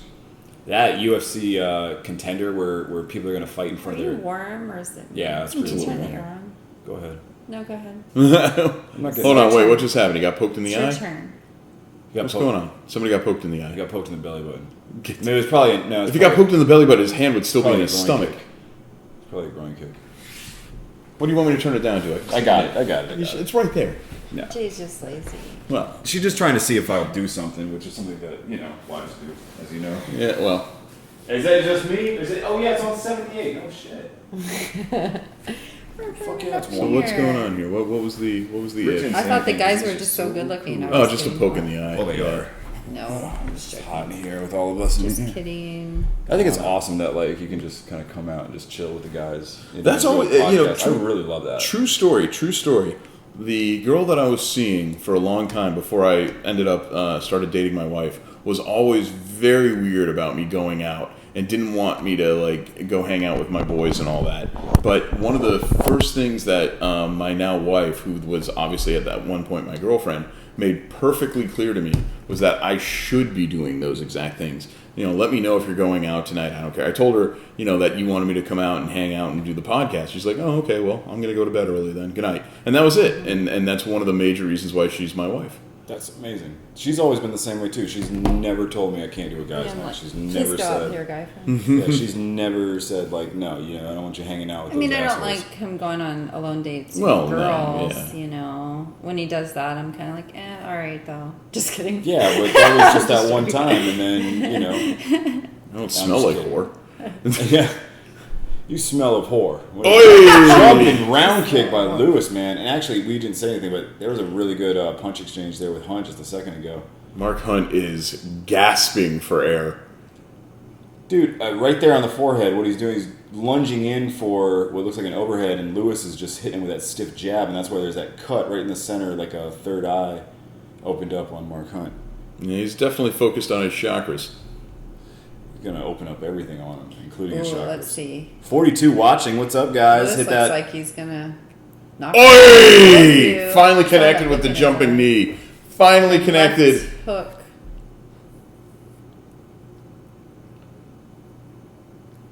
Oh, bro, she read the mama thing and you didn't see it made you do husband thing. It made you do husband thing. Oh, think about it much. All right, guys, about a minute 15 to go. Mark Hunt looking for the knockout. Yeah, Mark Hunt talking. Oh, shit. Big left hook from Hunt has definitely staggered Lewis a little bit. I think Lewis is a little freaked out. He hit him with that giant home run knee, and Mark Hunt just smiled at him. Hunt with a huge overhand right. They exchanged for a second against the cage, and then realized they're both big dudes and are really fucking tired. Very flat-footed. Mark Hunt with a double hook, and Lewis is doing everything he can, trying to tie up, looking for the clinch. Look at Ooh, big uppercut hook from Lewis. All right, both fighters are just going to slobber knock now for the next round and a half. This is going to be awesome. This is going to be 5 rounds of guys just pulling the trigger. Oh, big overhand right from Lewis. Maybe not 5 rounds. I don't know if he's going to go all 5, man. Oh, right. Lewis is definitely recovered at this point. Hunt is no longer in control. Oh my God! Look at Hunt's leg. You see that knot forming on his left? Look at his left front lead leg. Ooh, it's like the little goat tattoos. Yeah, like it's a 3D tattoo now. Oh shit! Did he? No, I think he moved at the last second. Oh. He was about to hammer fist of Derek Lewis's skull. Like, I forgot how to read. Was that the end of the round? What is going on here? I don't know. Oh, nice head kick by Lewis. Looked like the ref almost stopped the round and then didn't. Oh, another knee and then a big overhand. Oh God, they're just throwing. The bravest ref in the world jumped in between them. Mark Hunt is swinging that leg. His front leg, his lead leg, I think it's his left leg, the one that has that knot on it. He is carrying it. He's just swinging his leg forward like it's dead essentially. And I can't blame him. Like, look at that knot on his leg.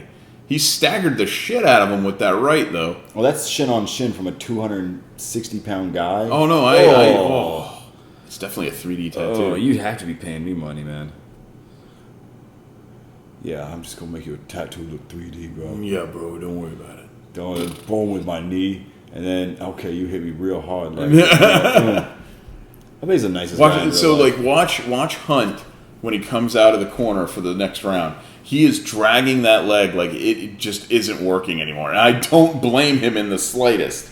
Did this not happen last time with Overeem? Remember? I don't remember. No, it did. I believe you. I just don't remember. We kept like looking, going, is that a tattoo or is that blood? And we finally like kept like we couldn't get over like what was it, or it was on his arm or something. We were like, oh shit, that's blood, dude. Like he's bleeding. All right, watch him come out. Look at his leg. Look at his leg. He cannot bend that ankle. Oh my God. Okay, he's so flat-footed. Well, he's a bigger guy, so you can't really tell, but his ankle is not moving. Like, I'm just watching his left foot right now, and he has no power. And his shin could easily be broken right now. I'm not saying it's shattered, but it's easily broken.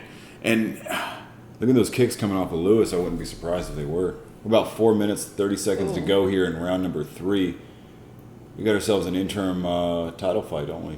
Is that what this is? This is it's the only reason it would be 5 rounds. I couldn't figure it out.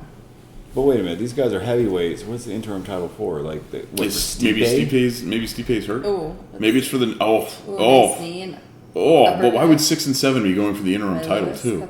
That doesn't make any sense. I don't know.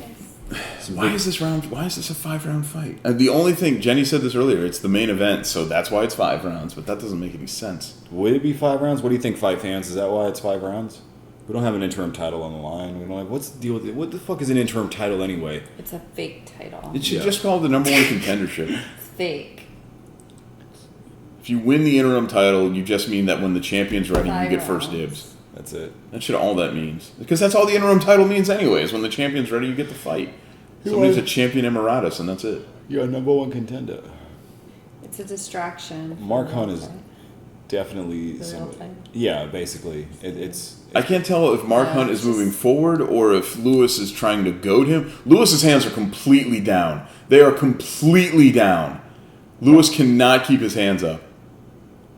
He must be exhausted. He's dripping sweat too. Oh, I would be too. He's at least trying to dance a little bit, but Mark Hunt's putting the pressure on him. Mark Hunt's looking for that right time to come over that top there. Am I wrong, or is his hands are totally down when he's Lewis not is looking engaged for a at all? knockout. He was looking for that knockout with that big jumping knee, and it didn't happen. Since that big jumping knee, this has been Mark Hunt's fight. Yeah, well, he threw a lot of kicks, and the jumping stuff will take the air out of you a lot too. Mm-hmm. And definitely, he was breathing heavy. He's breathing heavy. Look at his stance. Look at his knees are locked out. Yeah. Like you said, his hands are down completely. Cool.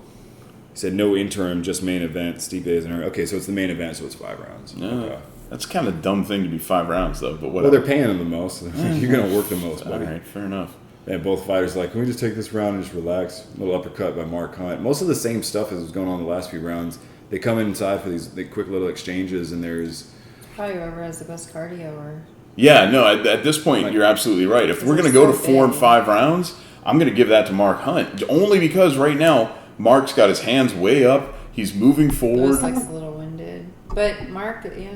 Lewis could be taking the round off, though. I mean, it happens in fights all the time. Somebody will take 1 or 2 rounds off, and then all of a sudden they're, unstoppable.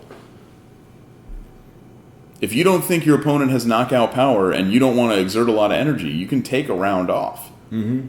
Oh, he definitely has a knockout power, but he's just going to...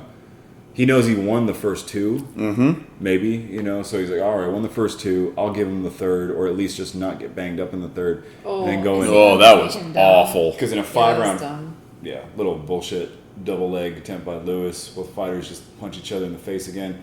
Yeah, in a 5-round fight, you can afford to lose 2 rounds, but as long as you win those other 3. Yeah. Lewis with a leg... Oh, my God. So Lewis's hands are on his hips at this point. I'm not kidding. Come on, Mr. Hunt. Come on. Look like you're about to break out a little dance. I don't know, guys. It's exactly what you would expect. Oh, big liver punch. Big body punch. Body punch, pardon me. Yeah, oh, yeah. It probably felt it in his liver. Hunt trying to come in with some uppercuts and stuff, man. Hunt's done this for too long to not know like what to do and where to go, but like with Overeem finished it. Little shuffle kick from Mark Hunt. Hunt has found the body. Hunt has found the stomach, and it is making Mr. Lewis not very happy to be in the ring. All right, Massachusetts in the house, showing some love to Massachusetts. I miss what's Ray. going on. Yeah, right. He's a masshole. He's yeah. No, he's from Jersey. Like I said. Yeah, he could be a masshole though. He talks a little bit like this. You could almost say he's from there, What's up, everybody in the chat? Make sure to hit a subscribe button. Come back and join us for UFC 213 while we blow it out. Speaking of blowing out, these 2 fighters are pretty winded. And a lot of overhands, a lot of stuff missing. And here we go into the end of the 3rd round. It looks like we are going to be going into a 4th. Both fighters just want to kick and punch and say, I can do it better than you. Yeah, Lewis is looking really bad. So gassed. See how the stream sounds there. He's blown out. These 2 fighters are pretty winded. And a lot of overhands, a lot of stuff. A little bit of an echo, but we got rid of that double feed, so it's definitely that other. At the end of the 3rd round, it looks like we are going to be going into a 4th. Both fighters just want to kick and punch and say, I can do it better than you. Yeah, Lewis is looking really bad. It's from the ceiling too and everything. You know what I saw on YouTube was that You can build like a little frame and put some towels around it, and like towels absorb sound better than anything. Put some like little panels, little everything. We'll just hang them from the fan. Big old cave. So it looks like, yeah, exactly. Just stumbling around. All right, so here are the stats so far. Chilling. Hang on, we're about to start the next round. Oh, we are? Not that anything's going to happen. This is going to be Lewis trying to run out the clock at this point and maybe pick up round 5. So Lewis has him on punches. They're about dead even on total strike percentages. They're about dead even on significant strike percentages. Nothing really else to speak of, children. Both fighters touch gloves. Going in here, 5 minutes to go in the 4th round. I'm interested to see how far into this round Lewis can get before he's putting his hands on his hips again. He's thinking about it. He's already thinking about it. 15 seconds. This is Derek Lewis. There you go. Oh, boy. Oh, man. Oh, man, I shouldn't have had that second funnel kick. But it was just so good. Maybe I'll have a third after this. Man. Derek Lewis is thinking about some gumbo or something right now. After my first fight, like when I heard during my first fight, when I heard the 10-second bell ring at the end of the 3rd round, I thought to myself, we're going to Bennigan's after this. Because a year prior, we went to Bennigan's after my friend's first fight, and then I had my first fight in the same exact venue, at the same exact event. I remember that bell ring. I was so goddamn tired, bro. I believe I've it. never been so tired of Your my kickboxing match? The very first one that I ever did when I just turned 18. The guy ran across the ring, tried to knock me out fucking cold. I actually got knocked out on my feet. My head jerked back up. They said it was like someone turned a switch off. And then turned, the one my mom was at watching the whole time. And I thought to myself, I'm not getting knocked out in front of my like friends and family. After I just like worked all summer. And we went big right from Mark Hunt. Staggers Lewis. Lewis says, no, that didn't hurt, which usually means, yeah, it really did. Mark Hunt knows he's got him on wobbly legs. He goes back to the body. Mark Hunt is zeroing in on Lewis, who is backing off, hands way, way south of the border. Mark Hunt saying New Zealand, AZ-29. Oh my God. Lewis. He's like, Mark Hunt is asking if Lewis wants to come back to the center of the ring. They slap gloves, and he actually looks at him and kind of invites him to step out a little bit to get his bearings. Ooh, little too much ducking and weaving from Hunt results in a big... That belly is wide open for the taking, and Mark has figured it out. This is how he's going to win this fight, if he can. He's cracking the code. Lewis is breathing real heavy. Lewis is running back a little bit. Lewis just looks like someone backing up in Resident Evil. He's got his left arm covering his stomach as much as possible. See that? His belly is not feeling good. Every time he throws one of those big, crazy overhand rights, he gets even more gassed. Oh, absolutely. You get more gassed at punching and missing than you do at punching and hitting someone. Muhammad Ali won a fight that way. One of the most famous fights of all time. Would you be talking about Sonny Liston? Yeah, Foreman, when he let him punch himself out. Yeah. That's the documentary. Yeah, we saw a documentary at Enzion. I figured you may have been talking about Foreman. I thought that fight actually went like 12, 15 rounds. I didn't remember. Then I realized it went like 5, 6. Yeah, but I mean, here's the thing. Like, no one remembers. Oh, hang on. Lewis showing a little bit of life. The thing about it, though, is if that fight happened in this day and age, nobody would... Like, that was Foreman not real... Like, Foreman's corner never told him, stop punching him. Just stop punching him. Just take some rounds off. Yeah. No, that didn't happen.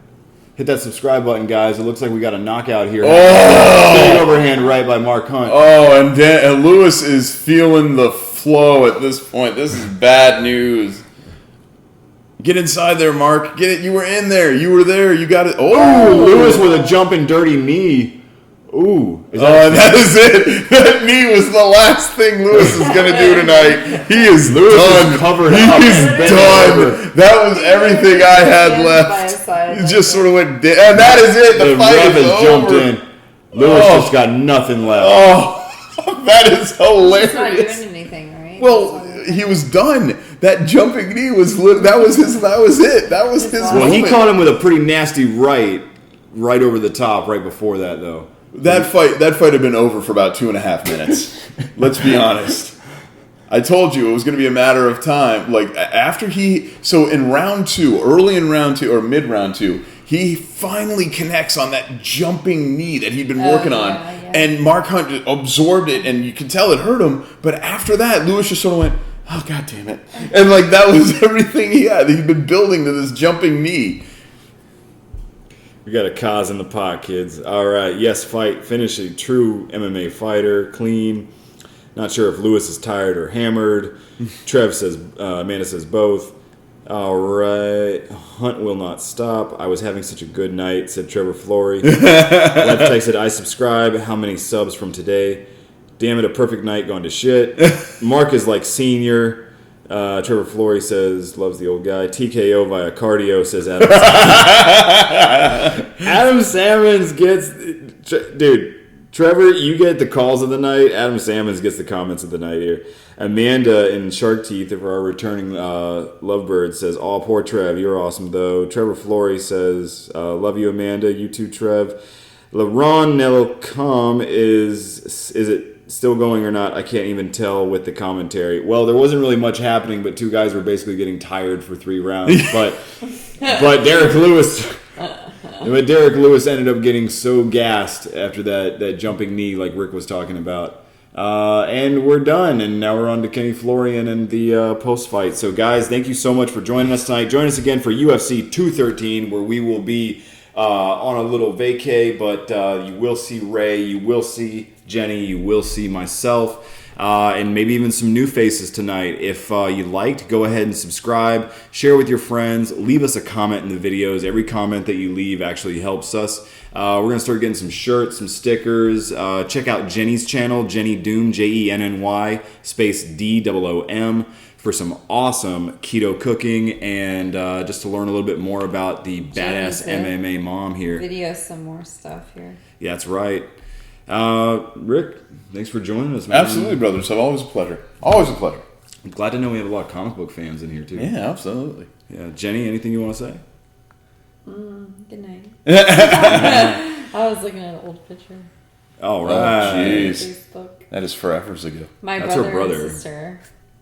That makes sense. You guys all look like genetic freaks that I hate, so that's fine. If all 52 of you guys, all 60 of you guys subscribe, we will have a huge jump in our subscriber base. Please subscribe. Please like. We got about 3 more, so everybody hit that subscribe button. Join us again back here for UFC 213 with Bobby Knuckles. And my God, Mark Hunt's kid looks just like him. He looks like a small Mark Hunt. He knocks out everybody on the monkey bars. Mark Hunt's kid is the guy in charge of the slide. He'll let you know when it's your turn to go. Mark Hunt's kid is inviting Derek Lewis over to... to dinner. Derek Lewis hasn't gotten up from the cage. He just wants to sit there. He said, No, he wasn't. Okay, I forgot where he was. Oh, no. Did you see that he tapped him in the stomach? He goes, brother, don't hit me in the stomach. He said, oh, ow. Guys, hit that subscribe button. We'll see you back here for UFC 213. Thank you so much for joining us. Let us know what you'd like to see. Drop us a comment. Let us know if you'd like to see any fight breakdowns, what kind of stuff you'd like us to cover, what you'd like to see or hear from us, what guests you'd like to have on the show. And, Jenny, Rick, play us out there. Oh. Goodbye. We should have like a little man with a top hat. I just saw the Rick and Morty. Yeah. With Mr. Poopy McPee Pants. Yeah. Yeah. Shoot something. Sorry you never had a bad memory with me. Sorry. He's like, he doesn't want to see you. 132 subscribers. Thanks, guys. Everybody, we love you. Thank you for tuning in. See you next time here. And let's watch some Tommy Told. Peace, y'all. There we go. Let's see here. Boom. Nice little podcast.